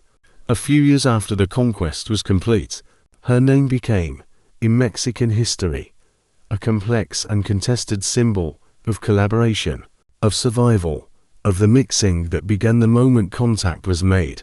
The most important allies were the Tlaxcalans, a people who had remained independent of the Aztec Empire, by fighting off repeated attempts at subjugation. When Cortés' force appeared on the borders of Tlaxcalan territory, the Tlaxcalans initially fought them, 3 fierce engagements in which the Spanish horses and steel and firearms made a decisive difference, but in which the Tlaxcalans demonstrated a military courage that Cortés admired. After the third battle, the Tlaxcalan leaders negotiated. They had seen what Spanish weapons could do, and they were fighting a people they genuinely hated, the Aztecs who had besieged and isolated them for generations. They became Spain's most important allies in the conquest to come. The Tlaxcalan decision to ally with Cortés was rational on its own terms. Tlaxcala had been fighting for its independence against the Aztec Empire for generations. The Aztec military strategy had been to conduct a slow strangulation, the flower wars, the deliberate isolation, the constant pressure, rather than an outright conquest, because Tlaxcalan captives made excellent sacrificial victims, and because a fighting enemy was more useful for this purpose than a defeated one. The Tlaxcalans understood their situation. They were surrounded by enemies and had limited resources to continue fighting indefinitely. When strange warriors arrived with strange weapons and offered an alliance against the Aztecs, the Tlaxcalan leaders saw what this could be. They allied. The decision was Tlaxcala's, made on Tlaxcalan terms, for Tlaxcalan reasons. That it ultimately served Spanish interests rather than Tlaxcalan ones was a consequence that the Tlaxcalan leaders could not have foreseen and would not have chosen. The march continued across the high plateau of central Mexico, through pine forests at altitude, past the great volcanic peaks, through villages that had been tributary to the Aztecs, and that now watched the passing of this strange army with the caution of people who had learned to be careful. Cortés sent messages to Moctezuma as he marched, diplomatic messages that expressed friendship and the desire for a meeting. Moctezuma sent gifts and messages in return. The diplomatic exchange continued as the army advanced, both sides feeling for advantage, both sides uncertain what the other intended. The march to Tenochtitlan passed through the high country of central Mexico, the pine forests, and volcanic peaks and fertile valleys of the plateau, a landscape of extraordinary beauty and diversity. Cortés and his growing army, the Spanish soldiers and their Tlaxcalan allies, crossed the pass between the great volcanoes Popocatépetl and Iztaccíhuatl and descended into the Valley of Mexico. They saw the city from the heights. Tenochtitlan, the Aztec Empire, was organized around the requirements that the sun be fed. In the Aztec cosmological tradition, the sun required human blood to continue its daily passage across the sky. Without sacrifice, the sun would stop and the world would end. The Great Pyramid of the Templo Mayor in Tenochtitlan, The dual temple dedicated to the sun god Huitzilopochtli and the rain god Tlaloc was the place where this feeding occurred, at the top of its steep stone stairway, above the city that spread out below in its lake. The Aztecs were not uniquely violent among the civilizations of the ancient world. The Romans had their gladiatorial games, and their public executions and their wars of conquest. The Mongols had their deliberate massacres. Every pre-modern civilization maintained itself through forms of organized violence that the modern reader finds disturbing. What was distinctive about the Aztec practice was its religious integration and its public character. The sacrifice was not hidden or minimized but displayed and celebrated as the central act of the civilization's relationship with the divine. The Aztec conception of time and existence was genuinely different from the European one. In the Aztec tradition, the world had been created and destroyed 4 times before the present age. The present age, the 5th sun, would also end, as the previous ages had ended, unless the sun was fed what it required. The sun required human blood, specifically the blood of warriors taken in battle. The sacrificial system was not, from inside the Aztec worldview, an act of cruelty. It was an act of cosmic maintenance. The universe continued because the Aztecs held it up with blood. The warriors who died at the top of the Templo Mayor were participating, involuntarily but knowingly, in the mechanism that kept the world alive. This did not make the experience any less terrible for the people who died there, but it is worth understanding what the Aztecs thought they were doing, because the alternative, to see the sacrificial system as simply meaningless violence, or as evidence of a deficient culture, misses what the system meant to its practitioners, and therefore misses something real about the civilization that the Spanish destroyed. The Spanish saw the sacrifice and found it abomination. They also used it, in their political and military calculations, as a justification. The conquest of Mexico was presented in Spain and in the Catholic Church as a work of liberation, the liberation of the subject peoples of the Aztec Empire from the tyranny of the sacrificial system. This justification was not entirely invented. The Tlaxcalans, who allied with the Spanish, did so partly because they genuinely hated the Aztec system that had been killing their people for generations. The justification was real enough to be useful. It was also convenient enough to be suspicious. Tenochtitlan in 1519 was one of the largest cities in the world, built on an island in the middle of a great lake. It was connected to the shore by 3 great causeways. Its population was somewhere between 200,000 and 300,000 people, larger than any city in Spain, larger than London or Paris. Its streets were clean, its markets were extensive, its temples were magnificent. Its administrative organization was sophisticated. The Spanish soldiers who first saw it thought it was a dream. Bernal Diaz del Castillo, a soldier who marched with Cortés and later wrote an account of the conquest, described the first sight of Tenochtitlan in words that have been quoted ever since. He said that they did not know what to say about the things they were seeing, whether they were real or dreaming, because it was like the things described in the Book of Amadis de Gaula. Like enchantment, he wrote, and he was not sure, he was not dreaming even as he wrote about it. Years later, the causeway approach to Tenochtitlan was itself a remarkable experience. The causeways were wide enough for 8 horses to walk abreast, and they were busy with the constant traffic of a great city. Merchants and nobles and ordinary people were coming and going. The lake on either side of the causeways was dotted with canoes, thousands of them, moving between the city and the surrounding towns, carrying food and goods and people. The city ahead rose from the lake like a mountain range, its temples and palaces and the smoke of its cooking fires visible from miles away. The Spanish soldiers walked and rode the length of the causeway, and entered the city through the gate at its southern end, and the city closed around them. They had never been in an urban environment of this scale and this organization. They did not have words for what they were seeing, or rather their words were the words of Spain and Italy and the classics. And those words were not made for this. Moctezuma I, the ruler of the Aztec Empire, received the Spanish in the city. The initial meeting was peaceful, more than peaceful. It was ceremonially elaborate, conducted with the full protocol of the Aztec court, with the ruler and the foreigner approaching each other, with the ritual gestures appropriate to a meeting of significant powers. Moctezuma was carried in a palanquin. His nobles swept the road before him. The Spanish soldiers stood and watched with a mixture of amazement and wariness. The palace that the Spanish were given was the palace of Axayacatl, which had belonged to Moctezuma's father. It was large enough to accommodate the entire Spanish force. The Spanish fortified it as best they could, placing their artillery at the gates, establishing a watch, making it as defensible as a building in the middle of a hostile city could be. They were in a position that any military man would have recognized as precarious, deep inside a fortified island city, with a large hostile army available to the city's ruler, connected to the shore only by causeways that could be cut at any moment.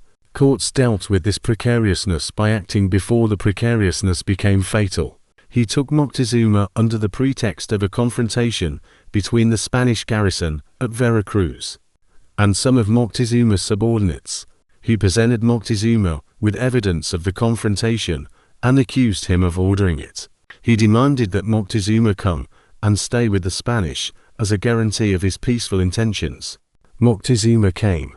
Once he was in the Spanish palace, he was therefore good, free to conduct his business and receive his visitors, but under the surveillance and the implied control of courts. The Spanish were given a palace to stay in within the city. They were fed and housed and treated with courtesy, and courts was gathering information, observing the city, counting the soldiers, estimating the distances, calculating. The situation was unstable. The Spanish were guests in a city they could not leave safely without Moctezuma's cooperation. Moctezuma was hosting guests whose intentions he was still assessing. The Aztec nobility was divided about what to do with the foreigners. The Tlaxcalan allies camped outside the city were a threatening presence to the Aztec leadership. Everyone was waiting to see what would happen. The daily life of the Spanish in Tenochtitlan during the months of suspended peace is recorded in several accounts, including Bernal Diaz's later memoir. The Spanish soldiers explored the city on foot, as visitors, guided by Moctezuma's men. Seeing the market at Tlatelolco, the great commercial market of the city, which Diaz described as larger and better organized than any market in Spain, the temples, the aviaries, the botanical gardens, the zoological parks.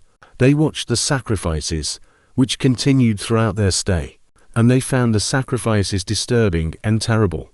They asked Moctezuma to stop. He did not stop. The sacrifices were the center of the Aztec religious life, and could not be suspended, because foreign visitors found them objectionable. This was a source of deep tension throughout the stay. Courts worked to undermine Aztec religious authority by other means. He proposed placing a cross and an image of the Virgin Mary on top of the Templo Mayor. Moctezuma objected, and courts modified his position. He was learning the limits of what he could push for and what he could not. He was also, methodically, sending reports back to Spain, letters to Charles I, the king, describing what he had found and asserting his own authority over the colony he was creating, bypassing Velázquez's jurisdiction entirely. The letters are extraordinary documents, detailed, precise, political, written by a man who was conducting a military campaign, while simultaneously managing his relationship with a skeptical crown. What happened was that courts took Moctezuma prisoner, held him as a political hostage, within his own palace, ruling through him while making clear that the real authority had shifted. This extraordinary maneuver held the city in a kind of suspended peace for several months. The Conquest. The peace ended when news arrived from the Gulf Coast. Velázquez, the governor of Cuba, had sent a fleet to arrest courts, a large force commanded by Panfilo de Narvaez, sent to impose Spanish colonial authority on a man who had exceeded his commission. Cortés left the city with most of his Spanish soldiers, marched to the coast, and defeated Narvaez's force in a night attack that was over before it properly started. Most of Narvaez's men joined Cortés's army afterward. Cortés returned to Tenochtitlan with a larger force than he had left with. In his absence, his lieutenant Pedro de Alvarado had made a catastrophic decision. During the festival of Tenochtitlan, one of the great religious celebrations of the Aztec calendar, a festival dedicated to the god Huitzilopochtli and the god Tezcatlipoca, attended by the nobility and the warriors and the priests in the ceremonial precinct of the Templo Mayor, Alvarado had ordered an attack. The Aztec nobles and warriors who had gathered for the festival were unarmed, or armed only with the ritual weapons of ceremony, not the weapons of war. The Spanish attacked them with steel swords. The bodies of the dead were aristocrats, warriors, priests, the leading class of Aztec society. The city had erupted. When Cortés returned to Tenochtitlan, he returned to a siege. Alvarado's motivation is disputed. Some accounts say he feared the festival was a prelude to an attack on the Spanish garrison. Some say he wanted to seize the gold ornaments that the participants were wearing. Some say he acted on information, genuine or invented, that an attack was planned. Whatever his reasons, the result was a massacre that could not be undone. That turned the city against the Spanish in a way that Cortés' diplomacy had so far prevented, and that made the eventual destruction of Tenochtitlan far more likely. Moctezuma, who had been the Spanish hostage and the instrument of Cortés' control of the city, died during the chaos that followed, killed, according to the Spanish accounts, by stones thrown by his own people who saw him as a collaborator. According to the Aztec accounts, he was strangled by the Spanish. Either way, the political arrangement that had held the city in an uneasy peace was gone. Cuauhtémoc, Moctezuma's nephew, became the new Aztec leader, and he was not interested in negotiation. The Spanish and their allies retreated through the city on the night of June 30, 1520, the Noche Triste, the sad night. The Aztec warriors attacked them on the causeways as they withdrew, and the fighting in the darkness and the chaos of the retreat was terrible. More than half the Spanish soldiers died that night, drowned in the lake or cut down on the causeways, along with most of the gold they had accumulated and many of the Tlaxcalan allies. Cortés himself reached the shore and wept beneath a tree, but he did not leave. He reorganized. He treated his wounded and replaced his losses with new soldiers from Cuba and from the conquered coast. He built small boats that could be used to control the lake and the island city. He spent months rebuilding his alliances with the peoples of the valley who had their own reasons to want the Aztec Empire brought down. And in the spring of 1521, he began the siege of Tenochtitlan. The rebuilding took the better part of a year. Cortés established his base at Texcoco, a large city on the eastern shore of the lake, whose new ruler had accepted Spanish alliance after the Noche Triste. He gathered indigenous allies from across the valley, the Tlaxcalans, the Texcocans, the people of the smaller cities and towns who had reasons of their own to settle accounts with the Aztec ruling class. He also assembled materials for the brigantines, the small lake boats, that he would need to cut off Tenochtitlan from the mainland. The boats were built in pieces inland, carried across the mountains to the lake, and assembled on the shore. The Aztec leadership in Tenochtitlan, under the new ruler Cuauhtémoc, Moctezuma had died during the chaos of the Noche Triste, possibly killed by his own people as a collaborator, was also reorganizing. Cuauhtémoc was a warrior and a leader of genuine ability. He knew the Spanish were coming back and he prepared. He strengthened the defenses of the causeways. He organized the food stores. He trained and prepared his warriors. He sent diplomatic missions to the surrounding peoples, trying to rebuild the Aztec alliance system that the Spanish had so thoroughly disrupted.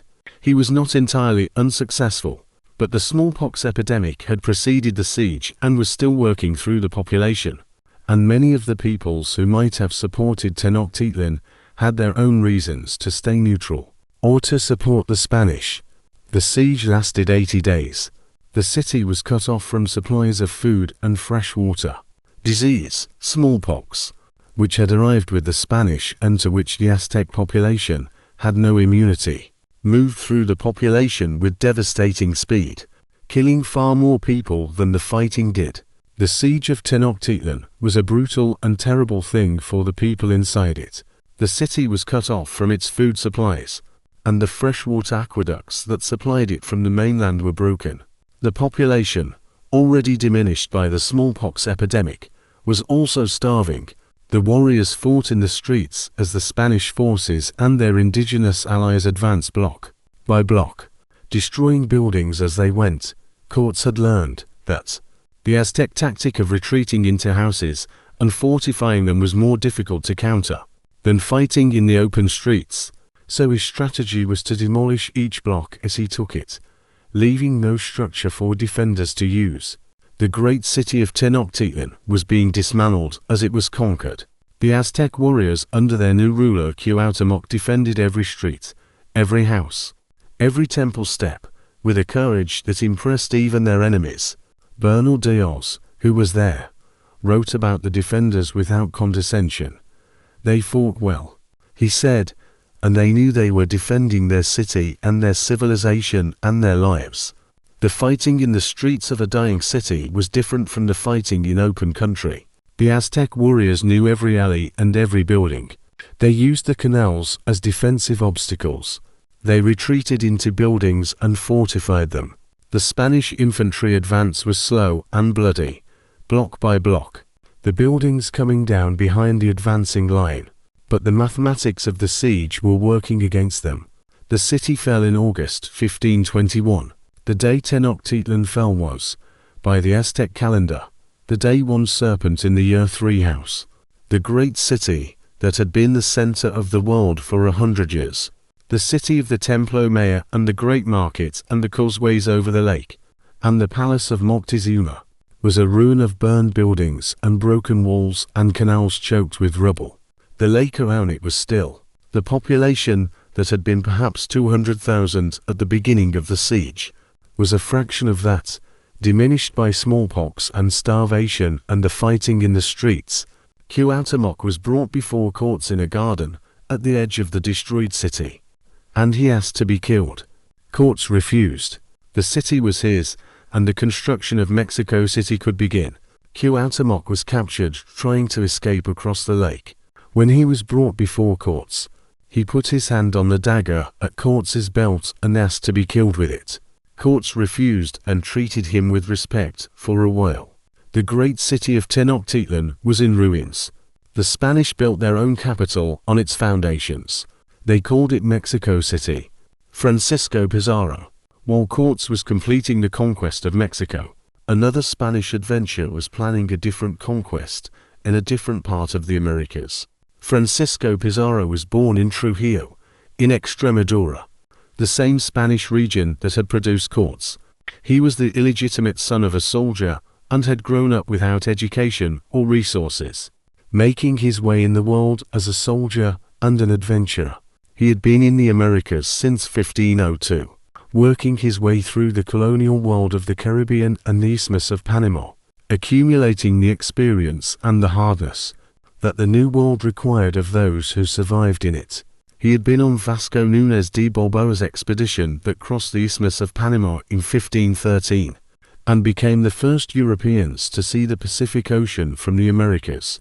From Panama, the rumors came, south of the Isthmus, on the Pacific coast, there was a great empire, an empire of gold and silver, an organized civilization, that made the Caribbean islands look like frontier settlements. The people who talked about it called it various things, but the name that eventually attached to it was the name of a legend, El Dorado, the Gilded King, the king who covered himself in gold dust and washed it off in a sacred lake. The reality, which Pizarro would eventually find, was in some ways stranger than the legend. Pizarro was a different kind of man from Cortés. Cortés was educated, eloquent, politically skilled, a man who managed his relationships with the Spanish crown with something like sophistication. Pizarro could not read. He was the illegitimate son of a minor soldier, raised in Extremadura in poverty, and he had come to the New World as a common soldier and worked his way up by endurance and toughness and the kind of courage that does not distinguish very clearly between bravery and recklessness. He was by the time he undertook the Inca campaigns somewhere in his 50s, old for the kind of physical ordeal that the conquest required. and he had been in the Americas for 30 years, which had made him hard and resourceful and indifferent to suffering in ways that had been built up through decades of experience rather than innate viciousness. He had gone to Spain to get his royal commission because he knew, from the experience of courts, that an unauthorized conquest gave the crown every reason to confiscate the gains. He presented himself to Charles I and negotiated his terms. Governor, Captain General, adelantado of whatever he found, and he returned to Panama with the authority to conquer. He then spent 2 years assembling his force and supplies before he was ready to move south. From Panama, the rumors came, south of the Isthmus, on the Pacific coast, there was a great empire, an empire of gold and silver, an organized civilization, that made the Caribbean islands look like frontier settlements. The people who talked about it called it various things, but the name that eventually attached to it was the name of a legend, El Dorado, the Gilded King, the king who covered himself in gold dust and washed it off in a sacred lake. The reality, which Pizarro would eventually find, was in some ways stranger than the legend. The rumors about the Southern Empire had been circulating since the early years of the Panama settlement. There were indigenous traders who spoke of a kingdom far to the south, where gold was as common as copper. There were carved golden objects that traders brought north, and that the Spanish handled with astonishment, not the rough simple objects of the Caribbean islands, but the work of skilled goldsmiths, intricate and refined, clearly the products of a sophisticated craft tradition. Someone had taught people to work gold with that kind of precision, and the teaching could only come from a settled, organized society that had the time and the resources for specialized craftsmanship. The Inca Empire, which its people called Tawantinsuyu, the 4 quarters of the world, was the largest empire in the Americas at the time of European contact. It stretched along the western coast of South America for more than 4,000 kilometers, from what is now Colombia in the north to central Chile in the south, encompassing the Andes Mountains, the Pacific coast, and portions of the Amazon basin. It was administered from the capital city of Cuzco, high in the Andes, by an elaborate bureaucracy that used a system of knotted strings, quipus, to record information in the absence of writing. The quipu was a remarkable technology, a string with subsidiary strings hanging from it, each string knotted in various ways and colors, encoding numerical and possibly narrative information in the pattern of the knots. The Inca administrators used quipus to keep records of population counts and tribute assessments, and storehouse inventories across the empire. The Spanish, who arrived with their own written traditions, did not fully understand what they were looking at when they saw quipus being used, and many were destroyed in the early colonial period. Modern scholars are still working to decode them. The Inca road system was another technical achievement of the first order. More than 20,000 miles of road connected the empire, running through the extreme topography of the Andes, up steep mountain sides on stone stairways, across gorges on suspension bridges made of twisted grass rope, through coastal deserts on raised stone causeways. The roads were maintained by a labor tax and patrolled by officials. They were traveled by the Inca army and by runners who carried messages between the posting stations, and by the llama trains that carried the goods of the imperial economy. The roads made the empire possible in the same way that the Roman roads had made Rome possible, by allowing people and information and goods to move faster than the landscape would otherwise permit. The llama was the Inca's version of the camel, the American beast of burden, the animal that made long-distance trade and transport possible without the horse. The llama cannot carry as much as a horse or a camel, but it can survive in the Andean environment at altitudes where horses struggle, and it can eat the coarse grass of the high plateau, which is the dominant vegetation in much of the Inca heartland. The Inca economy was organized around llama transport in the same way that the Silk Road economy was organized around camel transport. The animal shaped the logistics and the reach of the civilization. The Inca also had the potato. The potato is a South American plant, developed over thousands of years by Andean cultivators from a wild ancestor in the mountains. By the time of the Spanish conquest, Andean farmers had developed hundreds of varieties of potato, adapted to different altitudes and climates and soils, and the potato was the dietary foundation of the mountain civilizations. Freeze-drying, the transformation of potatoes into a preserved food called chuno, by exposing them to cold nights and sun during the day, driving out the water through alternating freezing and solar dehydration, allowed the potato to be stored for years and transported across the empire without spoiling. The storehouses of the Inca Empire were full of chuno. The system could feed armies and feed populations through bad harvests in a way that depended on this one Andean technology. When the Spanish sent potato plants back to Europe, the European reaction was initially negative. The potato was unfamiliar, grew underground, was related to the nightshade family and therefore viewed with botanical suspicion. It took generations for the potato to become a major European crop. When it did, it transformed the agriculture of the continent. The potato could produce more calories per acre than any grain in European cultivation. It could grow in soils too poor for wheat, and it was resistant to many of the grain diseases that periodically caused European famines. It did not prevent all famines. The Irish famine of the 1840s was caused by a potato blight that showed the danger of crop monocultures, but for 2 centuries, it fed the populations of Ireland and Northern Europe in ways that grain alone could not have managed.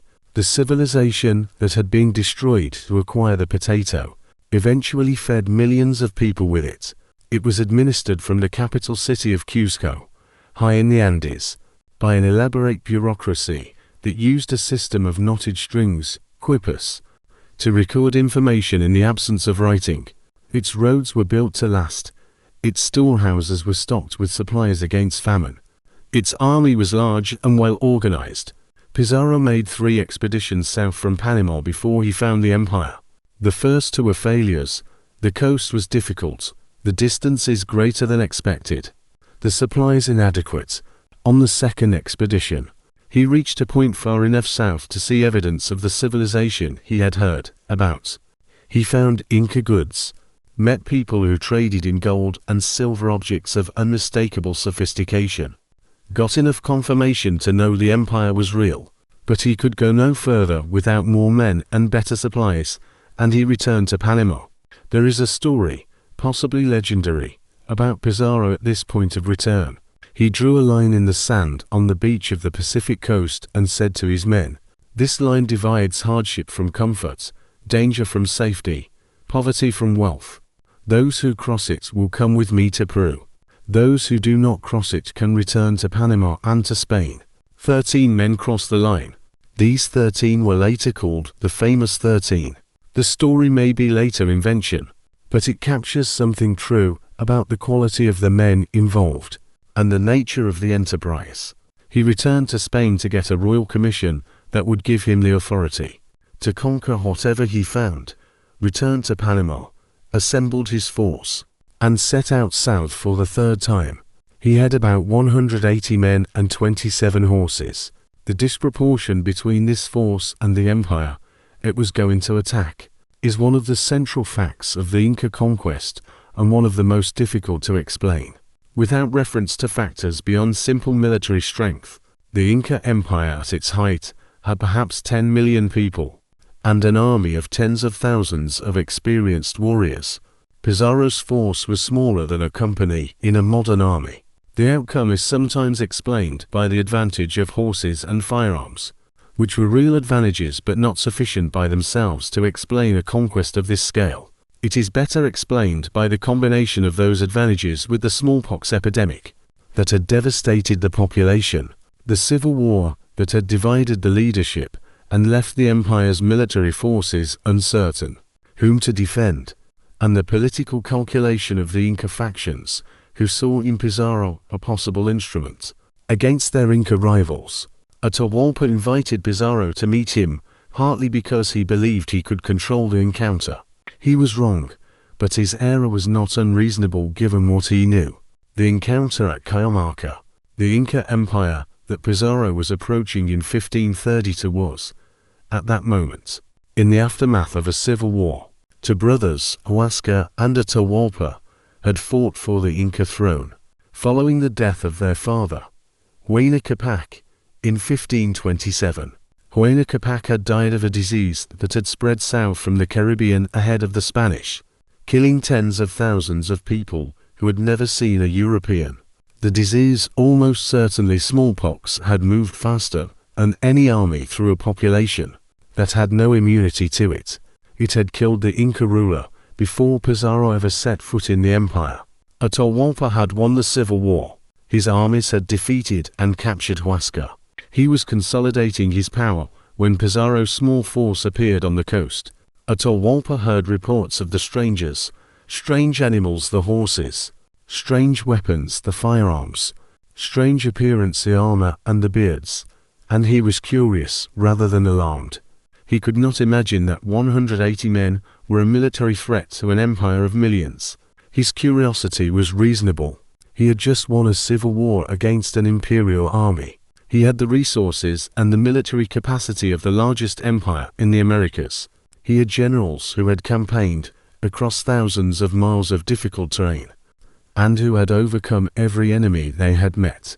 A group of 180 foreigners with strange equipment was, from any military calculus available to him, not a threat worth worrying about. It was an interesting phenomenon, something to investigate, perhaps a source of useful information or materials. He sent gifts to Pizarro and received gifts in return. He dispatched observers to watch the strangers and report on what they were doing. He was behaving, in other words, like a ruler who has the luxury of being curious, because he does not feel threatened. What Atahualpa did not have, and could not have had, was any model for what was coming. No civilization in the Americas had encountered the Spanish before. There was no history, no pattern, no account from survivors of an earlier encounter that would have told him what to expect from these particular strangers. The Aztecs and the peoples of the Caribbean were not in communication with the Inca Empire. The distances were too great and the civilizations had developed independently. Atahualpa had no warning from the experience of anyone else. Pizarro, on the other hand, had the experience of courts. He knew exactly what an ambush could achieve against an overwhelming force.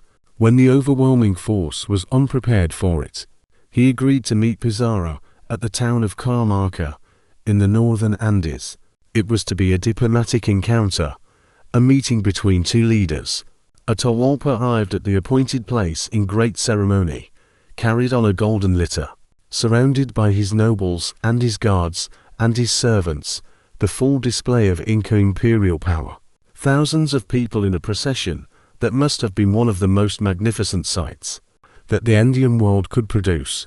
The square at Cajamarca was a large open space, and it was empty when Atahualpa arrived. The Spanish had retreated into the buildings around it, and the buildings were silent. Pizarro had sent a small delegation to escort the Inca into the square, and Atahualpa came with perhaps 5,000 or 6,000 attendants and guards and nobles. They were not in battle formation. They were not armed for war. They had come to meet the strangers in peace. The square filled with people. Atahualpa looked around at the empty buildings and asked where the Spanish were. The priest Valverde came out with his breviary and his interpreter and began to explain, through the inadequate chain of translation, the doctrine of papal authority and the requirement to submit. The encounter between the Inca Emperor and the Dominican friar in the square at Cajamarca was a collision of two worlds that had no language for each other. Valverde was speaking through a translator who could only approximate the theological concepts involved, about the Pope and the King of Spain and the authority of God as understood by the Catholic Church. Atahualpa, who was the son of the sun god and the ruler of the 4 quarters of the world, had his own understanding of authority and divinity that left no room for these concepts. The breviary meant nothing to him. Written words were not part of his civilization's technology. He put the book to his ear, heard nothing, and set it aside. The priest announced that the Inca had rejected God and the king. The signal was given. What happened at Cajamarca on November 16, 1532, was an ambush. The requerimiento deserves a brief pause. because it is one of the strangest documents in the history of colonialism. It was a legal theological text, written by a Spanish jurist in 1513, which was required to be read to indigenous peoples before the Spanish could legally attack them. It explained the doctrine of papal donation, the idea that the Pope had authority to grant sovereignty over the Americas to Spain, and required the listeners to acknowledge Spanish sovereignty and accept the Christian faith. If they refused, the consequences were their fault, legally and theologically, and the Spanish were justified in any action they then took. The document was sometimes read in Latin. It was sometimes read in Spanish on ships offshore, out of earshot of the people being informed. It was sometimes read by a notary, who then signed a document attesting that the requerimiento had been read, and the indigenous people had refused, all before the attack began. The legality was constructed after the fact, a performance for the record, not a genuine attempt at communication. Pizarro had hidden his cavalry and his artillery in the buildings and the town square. He sent a priest, Fray Vicente de Valverde, to present Atahualpa with the requerimiento, a legal document that required the indigenous rulers of the Americas to submit to Spanish authority and the Catholic Church, which Atahualpa was expected to reject, providing legal justification for what followed. Atahualpa, who had never encountered written documents, took the priest's breviary, put it to his ear, heard nothing, and dropped it. The priest declared that the Inca had defied God and the king. Pizarro gave the signal. The cavalry charged from the buildings. The artillery fired. The Spanish infantry attacked from every direction. The Inca in the square, unarmed. They had come to a diplomatic meeting, not a battle, had nowhere to go. The panic was complete. Thousands died against the walls of the square. Atahualpa was captured, unhurt, dragged from his litter. The entire empire of the Incas was, in practical terms, captured with him. The ransom and the fall. Atahualpa, in captivity, demonstrated the quality of mind that had made him successful in the Civil War. He understood very quickly what his captors valued, and he made an offer that he calculated they could not refuse. Atahualpa was, by all accounts, a man of considerable intelligence and dignity. He had won a civil war against his brother through a combination of military skill and political shrewdness. He was not accustomed to being a prisoner. The situation in Cajamarca, surrounded by men whose weapons he had seen, and whose willingness to use them he had experienced, was not a situation that allowed the expression of his normal authority. But he assessed it clearly and moved to change it by the only means available to him. He offered gold. He offered enough gold to fill the room in which he was held. A room approximately 17 feet long and 22 feet wide, to a height of 8 feet. And he offered to fill a smaller room twice over with silver. This, if he could deliver it, was a ransom of almost incomprehensible value. The gold came. It came from across the empire, taken from the temples and the palaces and the storerooms, stripped from the walls of the sacred buildings that had been sheathed in gold leaf, melted down into ingots and carried hundreds of miles along the Inca road system to Cajamarca. The Coricancha, the great golden temple of the sun in Cuzco, was stripped of its famous golden garden, the life-size representations of corn and llamas, and human figures in gold and silver that had been placed there as offerings. The craftsmen who had made those objects had worked in gold with a sophistication that European goldsmiths admired, even as they melted the work down. The lost wax casting, the intricate inlaying, the ability to create the form of a living ear of corn or a running llama in pure gold, with anatomical accuracy. This was a craft tradition of thousands of years of development. It was destroyed in the smelting pot, reduced to ingots, weighed and divided. Inca noblemen brought their personal possessions. The tribute flow of the empire reversed itself and ran toward Cajamarca, rather than away from it. The Spanish soldiers waited and watched the gold accumulate. They had never seen so much gold in one place. The total value of the ransom, when it was eventually assessed and distributed, was staggering by any standard of the period. enough to make every soldier in Pizarro's small force wealthy beyond anything he had imagined. When he left Spain, the distribution of the ransom was one of the great moments of material transformation. In the age of discovery, peasants' sons became rich men overnight. The gold came. It came from across the empire, taken from the temples and the palaces and the storerooms, stripped from the walls of the sacred buildings, melted down into ingots, and carried hundreds of miles along the Inca road system to Cajamarca. The room filled, if not to the height Atahualpa had promised, then to a height that represented one of the largest concentrations of precious metal ever assembled in one place in the pre-modern world. The Spanish took the gold and killed Atahualpa anyway. The nominal charges were various: paganism, polygamy, the murder of his brother Huascar. The real reason was that an Inca emperor alive was a threat and an Inca emperor dead was not. There were also those among the Spanish who argued that Atahualpa alive could unite the Inca resistance that was beginning to form in the mountains. An Inca emperor dead was an empire leaderless, at least temporarily, and leaderless was manageable. He was tried in a Spanish military proceeding, a trial that had all the external forms of legal process and none of its substance. The charges were prepared in advance. The verdict was decided in advance.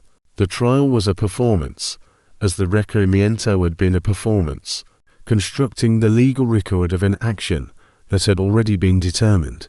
He was executed in August 1533, strangled with a garrote after accepting Christian baptism, which spared him the alternative of being burned at the stake. He was perhaps 50 years old. His body was buried in the Christian fashion, with the rites that his baptism required. His body was later moved to Cuzco, where it was found by his people and given the burial that the Inca tradition required. The two funeral rites, Christian and Inca, were both performed for the same man in the same year. The conquest of the Inca Empire did not end with Atahualpa's death. It required years more of fighting and political maneuvering. Before Spanish control was established across the Andes, there were Inca successors who continued to resist from fortresses in the mountains. There were Spanish conflicts among the conquerors themselves. Pizarro was assassinated by followers of his rival Diego de Almagro in 1541, 11 years after the ambush at Cajamarca. The conquest was brutal and complicated and extended, as conquests always are. The city of Cuzco, which the Spanish entered after Cajamarca, impressed even the men who had come to conquer it. It was a city of stone, built with the extraordinary Inca masonry that fitted stones together, without mortaring joints so precise that the structures could flex in the earthquakes that periodically shook the Andes without coming apart. The streets were paved. There were channels of clean running water in the streets, brought from the mountains by an aqueduct system. The Coricancha, the great temple of the sun, had its interior walls sheathed in gold sheet and its courtyards filled with the golden garden of life-size replicas of animals and plants. The Spanish stripped it all, melted it down, distributed it. The Temple of the Sun became a Dominican monastery. The practical administration of the conquest required, in both Mexico and Peru, a system for organizing the labor and the resources of the indigenous population. The Spanish used the encomienda system, a grant of indigenous labor, and tribute to a Spanish conquistador or settler, in return for the obligation to Christianize and protect the people under the grant. The theory was that the Spanish encomendero was responsible for the welfare of his workers. The practice was frequently brutal exploitation. The indigenous population, already devastated by disease, was further reduced by overwork and the breakdown of the agricultural and social systems that had sustained it before the conquest. The population collapse of the Americas in the 16th century was not the result of disease alone. Though disease was the most significant factor, it was also the result of the disruption of the systems that fed and organized and made sense of indigenous life. But Cajamarca was its hinge. Before Cajamarca, there was the Inca Empire. After Cajamarca, there was the Viceroyalty of Peru. The world made global.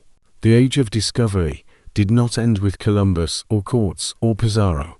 It was a period that extended through the 16th century and into the 17th, as Spanish and Portuguese and then Dutch and English and French explorers and settlers spread across the Americas and into Asia and across the Pacific.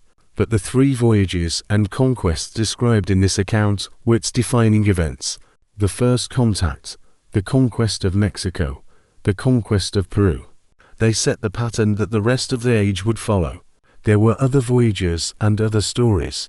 Ferdinand Magellan, the Portuguese navigator in Spanish service, led the first circumnavigation of the globe, departing Spain in 1519. The same year Cortés landed on the Mexican coast and sailing west, through the strait at the bottom of South America that still bears his name, across the immensity of the Pacific Ocean. Magellan himself was killed in the Philippines in 1521, before the voyage was complete. One of his ships, the Victoria, made it back to Spain in 1522 with 18 survivors of the original 270 men. The voyage proved what Columbus had argued and got wrong. The earth was indeed round, and you could sail around it. But it also demonstrated the scale of the Pacific, which was far larger than any map had suggested. The Pacific crossing that Magellan's fleet made in 1520 and 1521 was one of the most terrible sea voyages in the recorded history of navigation. Once through the strait at the bottom of South America, the fleet entered an ocean that they expected to cross in a few weeks, and that took them 3 months and 20 days. They sailed from the coast of South America to Guam, without sighting land or finding fresh water, or adequate food. The men ate ship's biscuit reduced to powder by worms, ate sawdust, ate the leather that was used to protect the rigging and the ropes. They caught rats and sold them to each other. 19 men died of scurvy on the Pacific crossing. Those who survived arrived at Guam so weakened that they could barely move. And Guam was not Asia. The Philippines were not Cathay. The Spice Islands, which were the goal of the voyage, were on the other side of another sea. The voyage was completed by one Sebastian Elcano, a Basque sailor who had been involved in a mutiny against Magellan at the beginning of the voyage, and who had been pardoned in order to be useful. He brought the Victoria home with 18 survivors and a hold full of clothes, enough clothes to pay for the entire expedition several times over. The clothes were from the Moluccas, the Spice Islands at the far end of the Indonesian archipelago, the source of the spice trade that had been the economic motivation for the entire age of discovery. The route was absurdly long. The Portuguese route around Africa was shorter and safer, but the circumnavigation proved that the route existed and demonstrated the full extent of the world that Columbus had set in motion the exploration of. Vasco da Gama had completed the Portuguese route around Africa to India in 1498, while Columbus was still trying to understand what he had found. The Portuguese reached India and found the spice trade they had been seeking, and they found it by sailing around the bottom of Africa, rather than across the Atlantic. Their route was longer and more difficult than Columbus's theoretical route to Asia, but it was real, while Columbus's route required the Americas not to exist, which they did.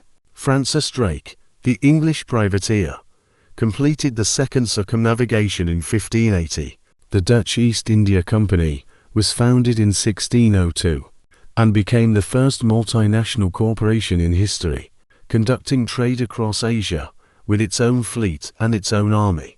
The world that had been, in 1450, a set of isolated civilizations with limited knowledge of each other, became, over the course of the 16th century, something genuinely global, a world where events in one place had consequences in places thousands of miles away, where goods and diseases and ideas moved across oceans, where no major civilization could any longer claim to be isolated from the others. The cost of contact. The role of the indigenous allies in both the Mexican and the Peruvian conquests is important, and is often underemphasized in the traditional accounts. The conquest of the Aztec Empire was not achieved by 500 Spanish soldiers. It was achieved by 500 Spanish soldiers and many tens of thousands of Tlaxcalans, and other indigenous peoples who had their own reasons for wanting the Aztec Empire destroyed. The conquest of the Inca Empire was facilitated by the civil war that had divided the empire, and left one of the two Inca factions willing to cooperate with the Spanish against the other. In both cases, the Spanish military technology was decisive in certain specific situations: the cavalry charge in open ground, the firearms against defensive positions, but the scale of the operations would not have been possible without indigenous participation.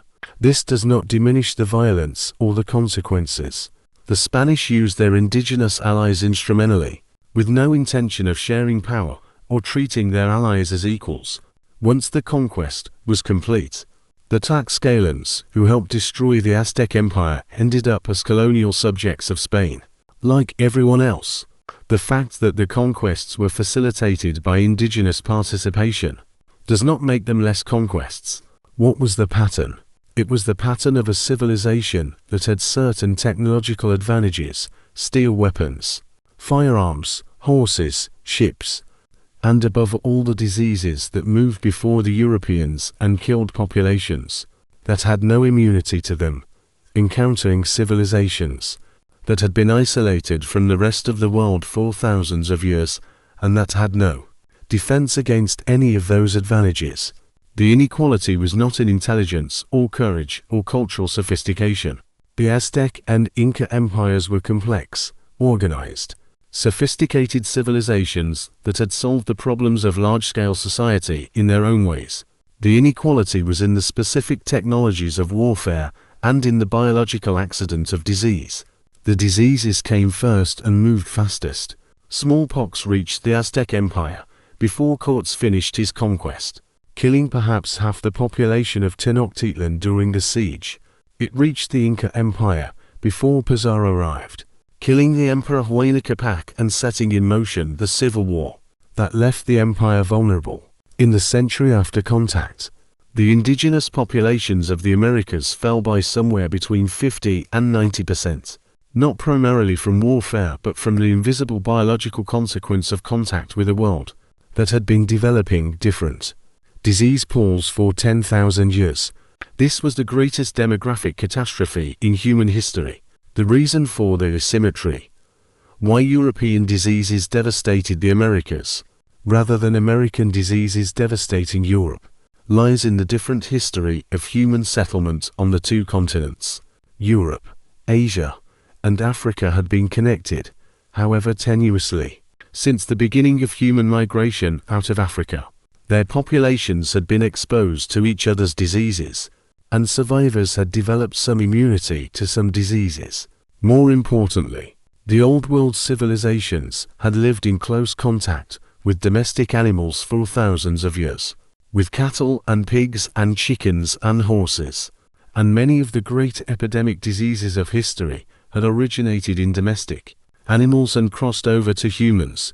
Smallpox, influenza, measles, these were originally animal diseases that had made the crossing into human populations, and that human populations had, over generations, developed some ability to survive. The Americas had no such history of long contact with disease. The civilizations of the Americas had domesticated the llama and the guinea pig and the turkey, but these animals had not produced the same epidemic diseases. When smallpox arrived with the Spanish, there was no partial immunity in the American population, no experience of the disease to draw on, no survivors from previous outbreaks who could care for the sick and explain what was happening.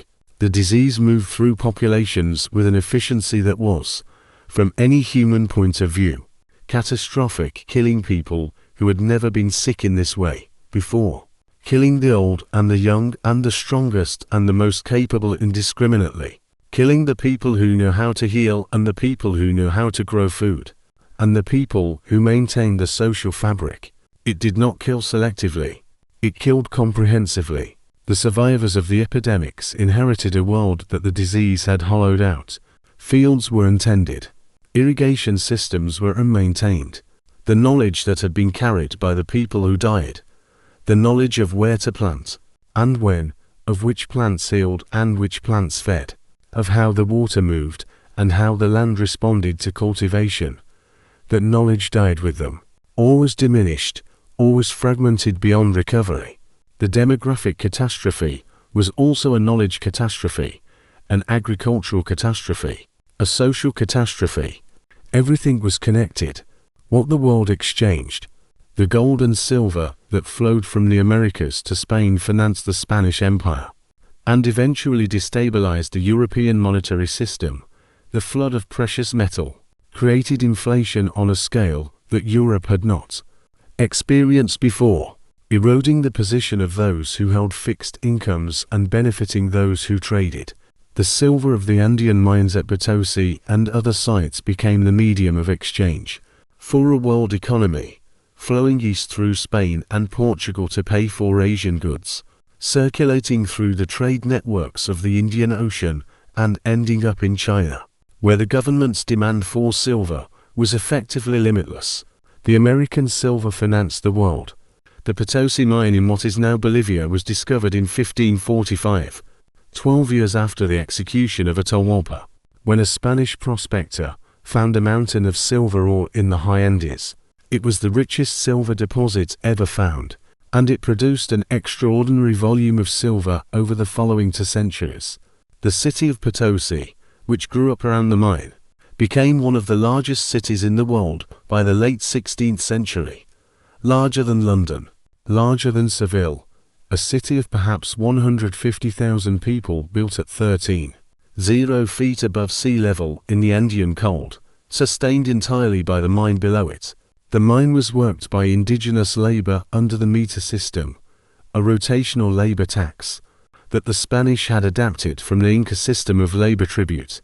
Indigenous men from across the region were required to spend 1 year in 7 working in the mine, in conditions that were frequently lethal. The mercury amalgamation process used to extract silver from the ore required the workers to breathe mercury vapor. The shafts were deep, cold, dark, and dangerous.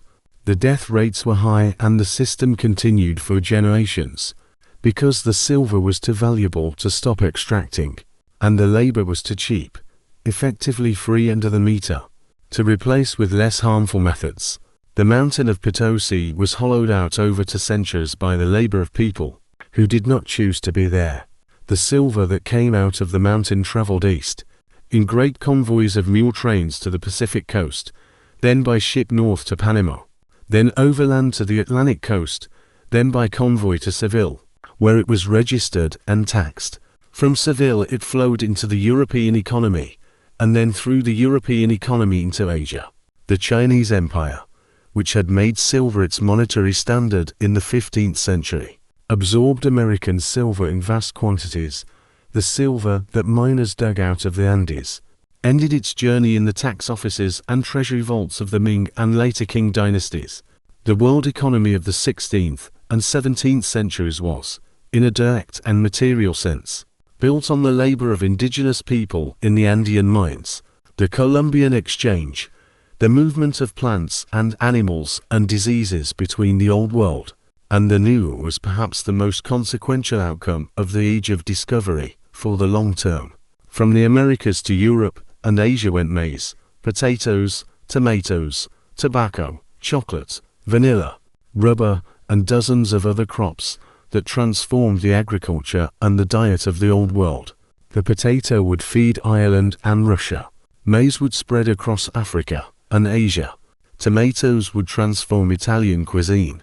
The chili pepper would transform the cuisines of India and China and Southeast Asia. The sweet potato would become a staple food across parts of Africa. Chocolate would become one of the most widespread flavors in the world. All of these things came from the Americas, from the civilizations that the Spanish and Portuguese and then English and Dutch were busy dismantling. From Europe and Africa to the Americas went horses, cattle, pigs, wheat, rice, sugar cane, and carried without knowledge or intention the diseases that killed the indigenous populations.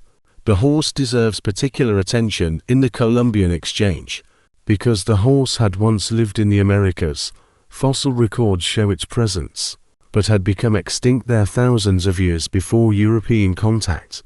When the Spanish brought horses to the Americas, they were in a sense returning them. The horse spread quickly to peoples who had never known it, transforming the cultures of the North American plains within a few generations, changing warfare and hunting and movements across the grasslands. The Plains Indian cultures that Europeans would encounter in later centuries, the Comanche, the Sioux, the Crow, were horse cultures, built around an animal that had come from the Old World, adapted to American conditions, and transformed the lives of the peoples who acquired it. Sugar cane, which came from the Old World, had consequences in the Americas that shaped the entire Atlantic world. Sugar could be grown in the Caribbean and on the Brazilian coast, and it was enormously profitable. Growing sugar required intensive labor in a tropical environment. Indigenous labor was being destroyed by disease. The solution that the Spanish and Portuguese and then the English and Dutch adopted was the importation of enslaved Africans, people taken by force, from the African coast and transported across the Atlantic to work the sugar fields. The Atlantic slave trade, which would eventually bring millions of people from Africa to the Americas, began as a consequence of the decision to grow sugar in a place where it was profitable. The Age of Discovery and the history of African enslavement in the Americas are the same history. The Middle Passage, the transatlantic crossing that enslaved Africans were forced to make, was, in its conditions, one of the most terrible journeys in human history.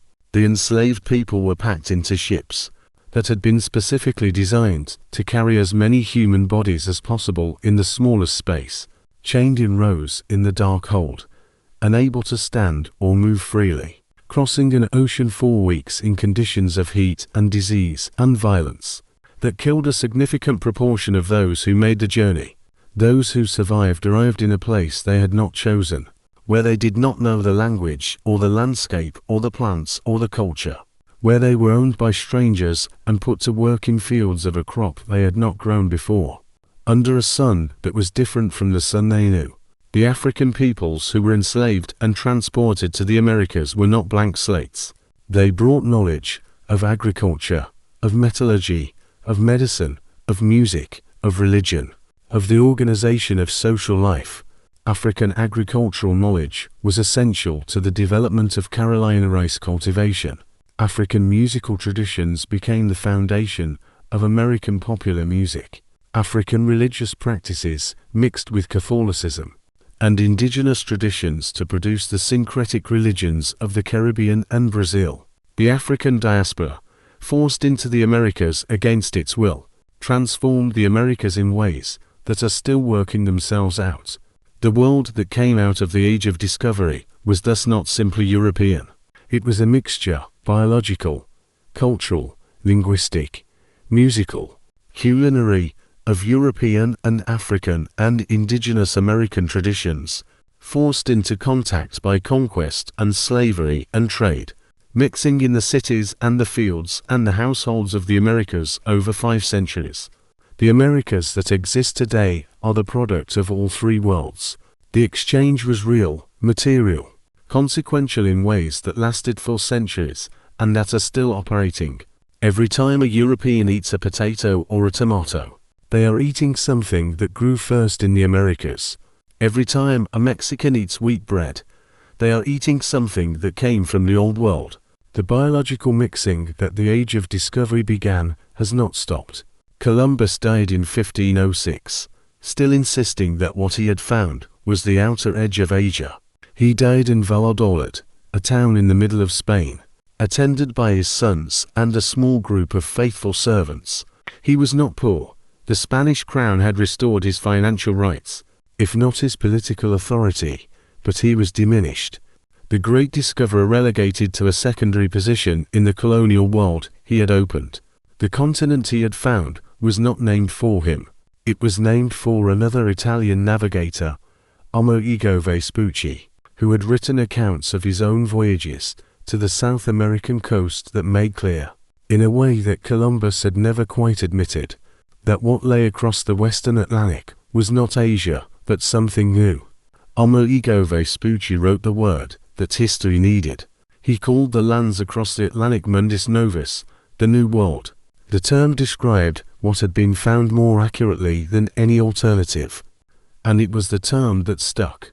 A German cartographer named Martin Waldseemüller, working in St. Ian-Lorraine in 1507, put the word America on a map for the first time, applying the feminized Latin version of Amerigo's name to the southern continent. The map sold well.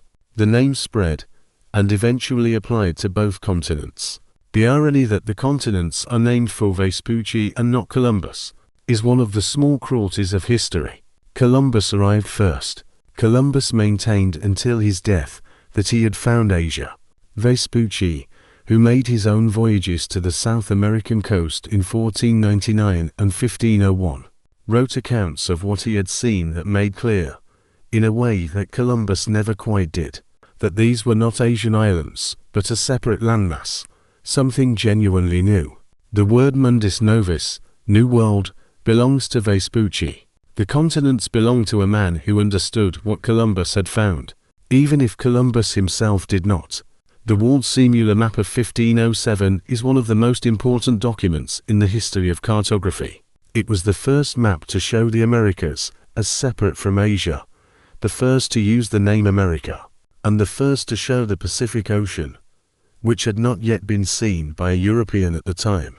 The map was made, but whose existence was inferred. It was a map of a world that was larger than anyone had thought, with a great ocean on the western side of the new continents that no one had yet crossed. Within 12 years, Magellan would cross it. Columbus's grave has been disputed for centuries.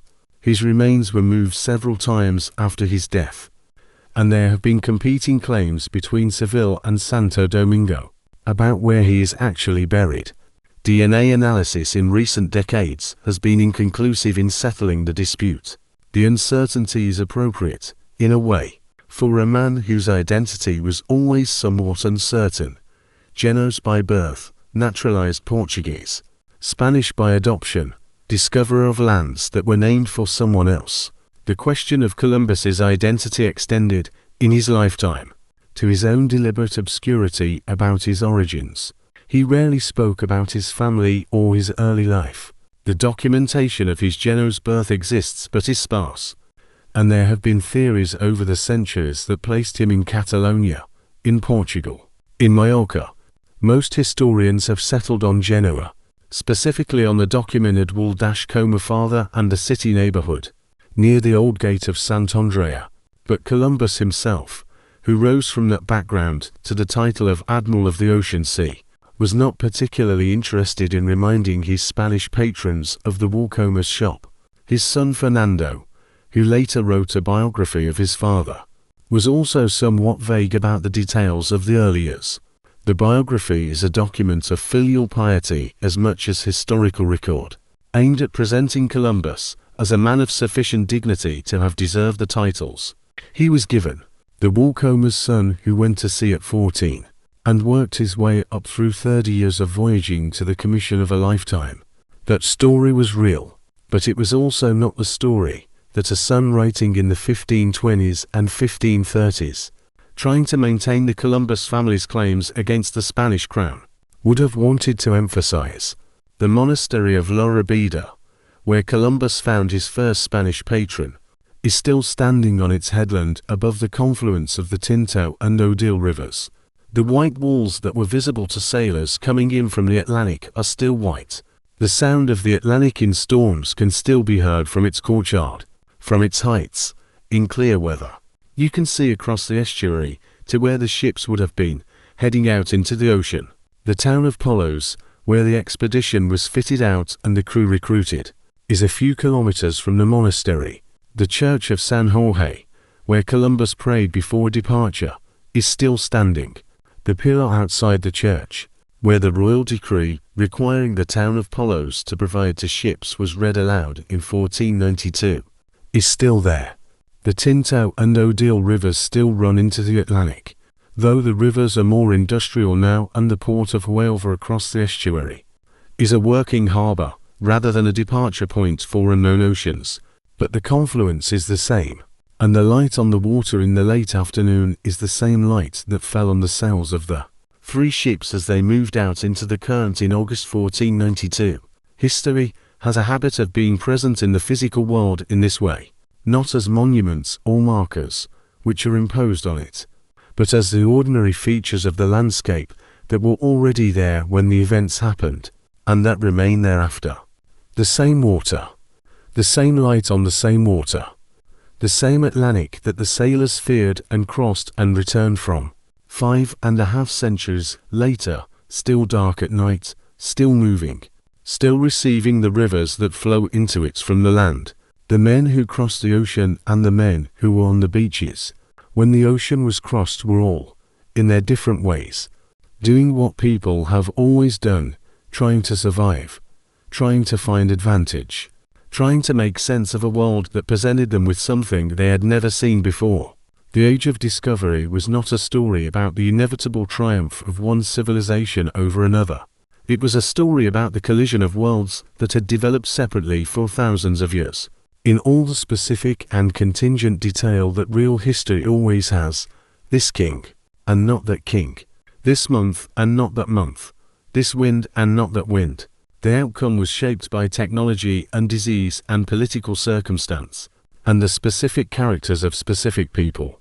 And it could have gone differently in 1,000 small ways, and it went the way it went. What remains, after the ships and the empires and the specific actors are gone, is the world they made together, the mixed, complicated, multilingual, multicultural world of the Americas and the Atlantic, still sorting out who it is and what the events of 5 centuries ago mean for the people living in their long shadow. The sorting out is ongoing. The world is still being made. Sleep now. The ocean is patient. The stars are the same stars the sailors watched. The morning comes slowly over the water, as it always has, as it will for a long time yet. The 3 ships of 1492 no longer exist, of course. The Santa Maria was lost on the reef at Hispaniola on Christmas Eve. The Nina and the Pinta sailed home and disappeared into the subsequent history of their crews and their owners. The Nina, the smallest of the 3 and Columbus's favorite, he transferred his command to her after the Santa Maria was lost, made at least 2 more Atlantic crossings after 1492, and was still in service in 1501. Then she disappears from the records. Full-size replicas of the 3 ships have been built at various times for various commemorations, and they have been sailed, and the sailors who sailed them have reported that the ships are extraordinarily small for the ocean they crossed. The smallness is hard to hold in the mind. The Santa Maria, 90 feet long, with a crew of perhaps 40 men, crossed 4,000 miles of open ocean and spent weeks out of sight of any land. The Nina, smaller than the Santa Maria, made the return voyage through North Atlantic storms that drove her off course. The courage required to be at sea on those ships, in those conditions, with the knowledge of the day and the navigation technology of the day, is genuinely difficult to comprehend at this remove. Christopher Columbus was not a particularly likable man, by the accounts we have of him. He was vain, stubborn, quick to feel slighted, and not generous to those who had served him well. He treated the indigenous people of the Caribbean with a casual brutality that became more systematic as the colonies he governed failed to produce the wealth he had promised. He died insisting on a version of the truth that the world had already moved past. He is not, by the standards of the 21st century, a hero. But he also crossed the Atlantic with a wrong map and a wrong estimate of the distance, and arrived where he intended to arrive, give or take a continent. He held his crew together for 36 days of open ocean sailing that had no precedent. He brought back the evidence, planted the flag, wrote the letter that started everything. Whatever he was as a man, what he did on those 36 days in 1492 was an act of navigation that changed the world. Tenochtitlan is Mexico City now. The lake has been drained. The causeways are avenues. The great temples are gone, dismantled for building material. The stones used to build the cathedral and the government buildings that replaced them. But beneath the modern city, the archaeological evidence of the Aztec capital is still there, in fragments that construction projects and deliberate excavations keep bringing to the surface. The Templo Mayor, the great double temple at the center of the city, has been partly excavated, and its remains are open to visitors. The stones are still there. They have been there for 700 years. Cuzco, the Inca capital in the Andes, is also still inhabited, as it has been continuously for 1,000 years. The Spanish built their colonial city over the Inca city, as they built Mexico City over Tenochtitlan, using the Inca stones as foundations. In Cuzco, the Inca stonework is still visible as the base of the colonial buildings, the precision-fitted stones that the Inca masons made, fitted together without mortar in joints so exact that a piece of paper cannot be inserted between them, supporting the Spanish arches and walls above. The two civilizations are literally layered on top of each other, the older one still holding up the newer. Walking in Cuzco, you walk on Inca streets. The main square, the Plaza de Armas, sits on what was the Huacapata, the ceremonial center of the Inca Empire, the great open space where the mummies of previous Inca rulers were brought out on feast days, and where the empire's sacred objects were displayed.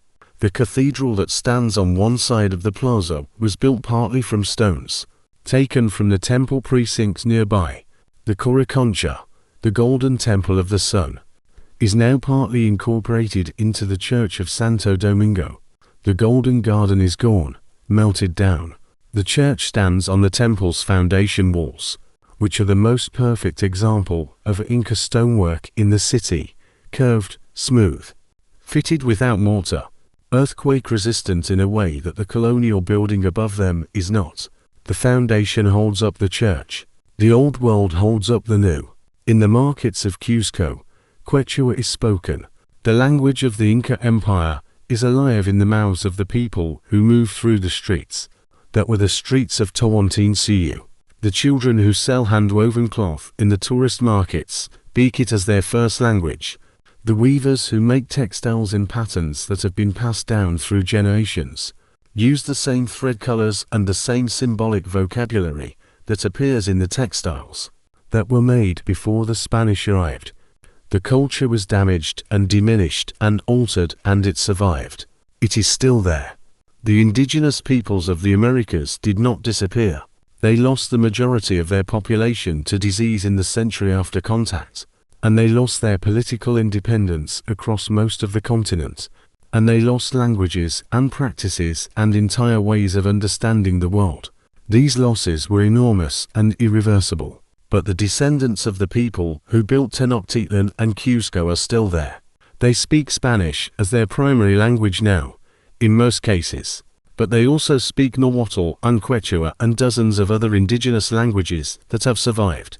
The cultures have changed and mixed and continue to change and mix. They are alive. There is a long tradition of debate about how to understand the Age of Discovery, whether to present it as an achievement, as a catastrophe, as both simultaneously, as something that resists simple characterization. The same events were, from different vantage points, wildly different.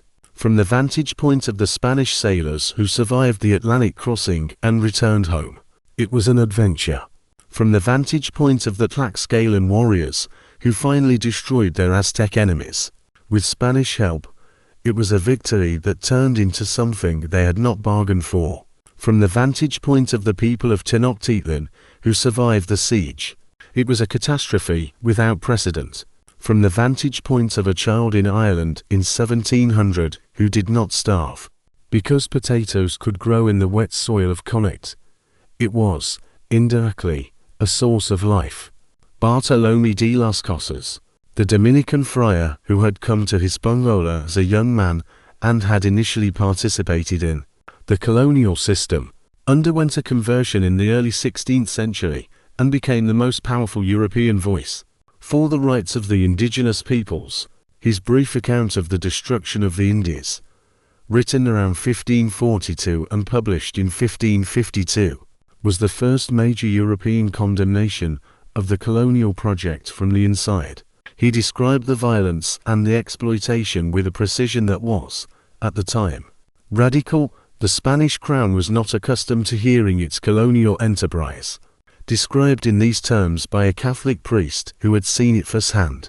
Las Casas's account was used by Spain's European rivals, the English, the Dutch, the French, as propaganda against the Spanish Empire, giving rise to what historians call the Black Legend, an image of Spain as uniquely cruel in its treatment of the indigenous peoples. The cruelty was real, but it was not unique to Spain.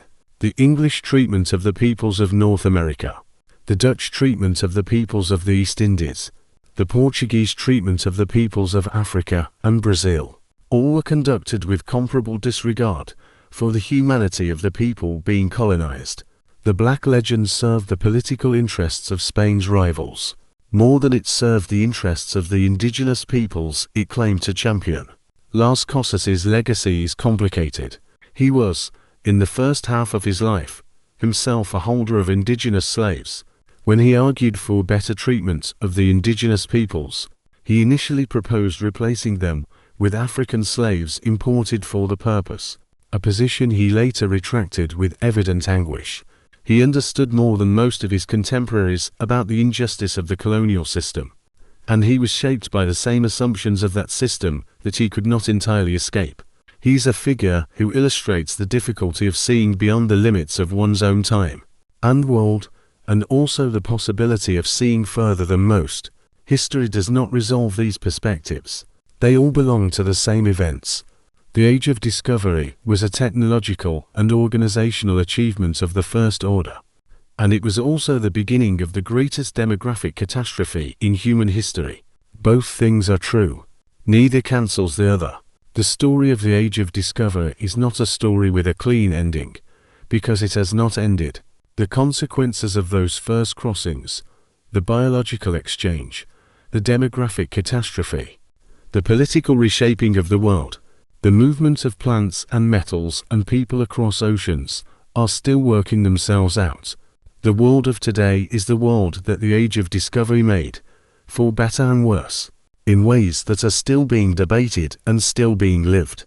The Spanish colonial empire that the Age of Discovery created lasted until the early 19th century, when a series of independence movements across Latin America broke it apart.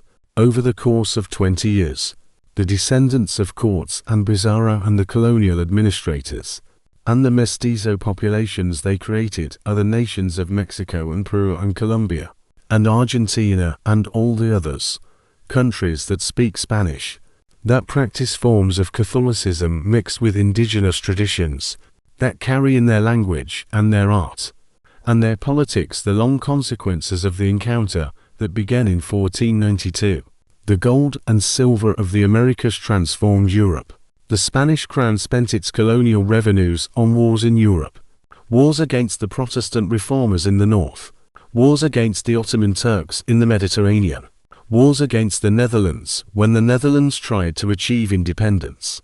The silver of Potosi financed the Spanish Empire and the Spanish Empire's enemies, because the silver was so abundant that it could not be contained within Spain's political boundaries.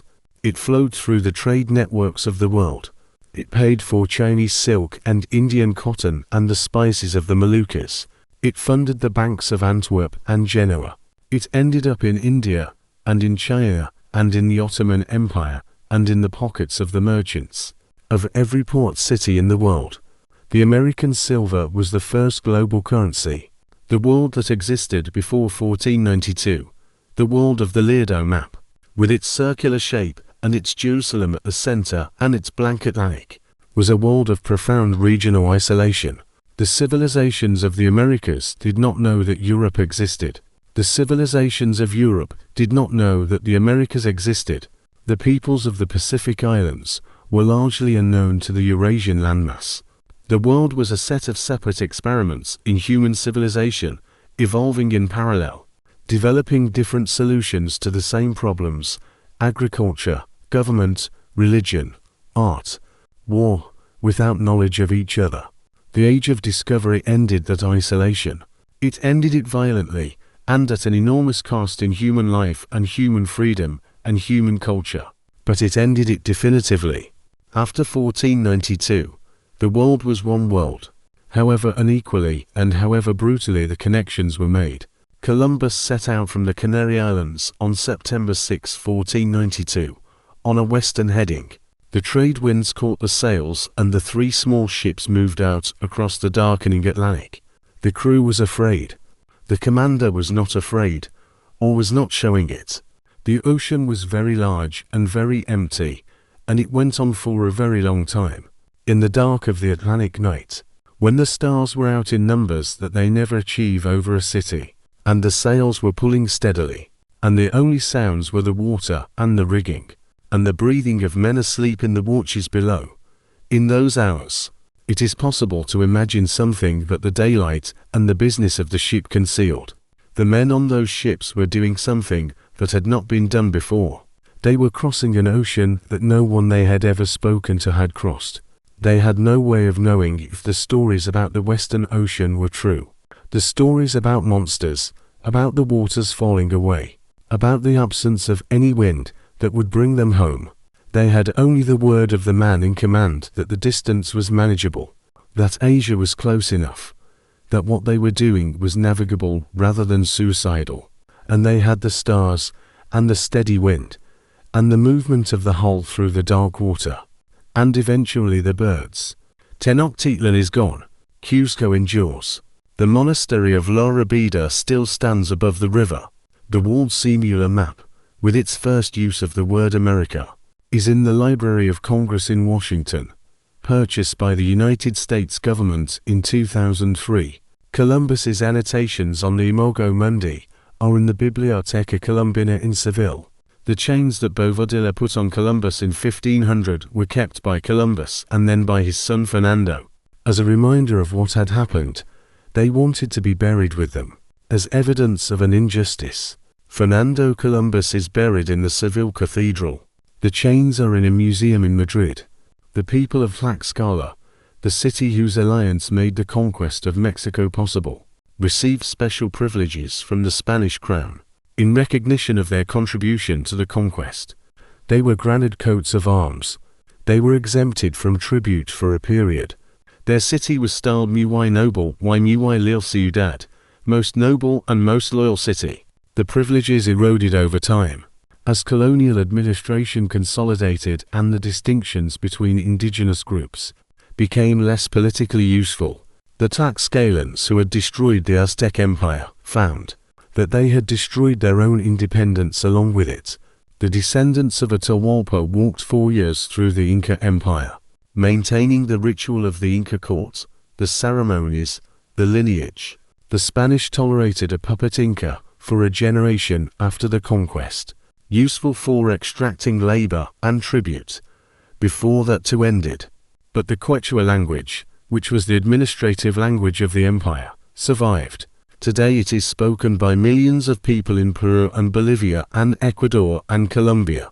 The language of an empire that was destroyed in 1533, still alive in the Andes, carried in the mouths of the descendants of the people who carried it before.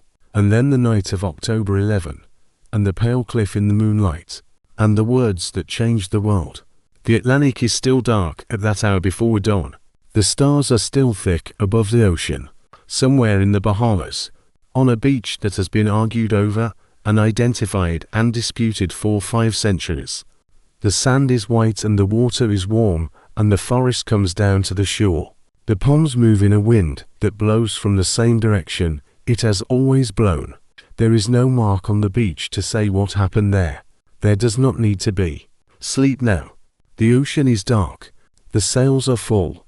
The world ahead is waiting, and it is very large.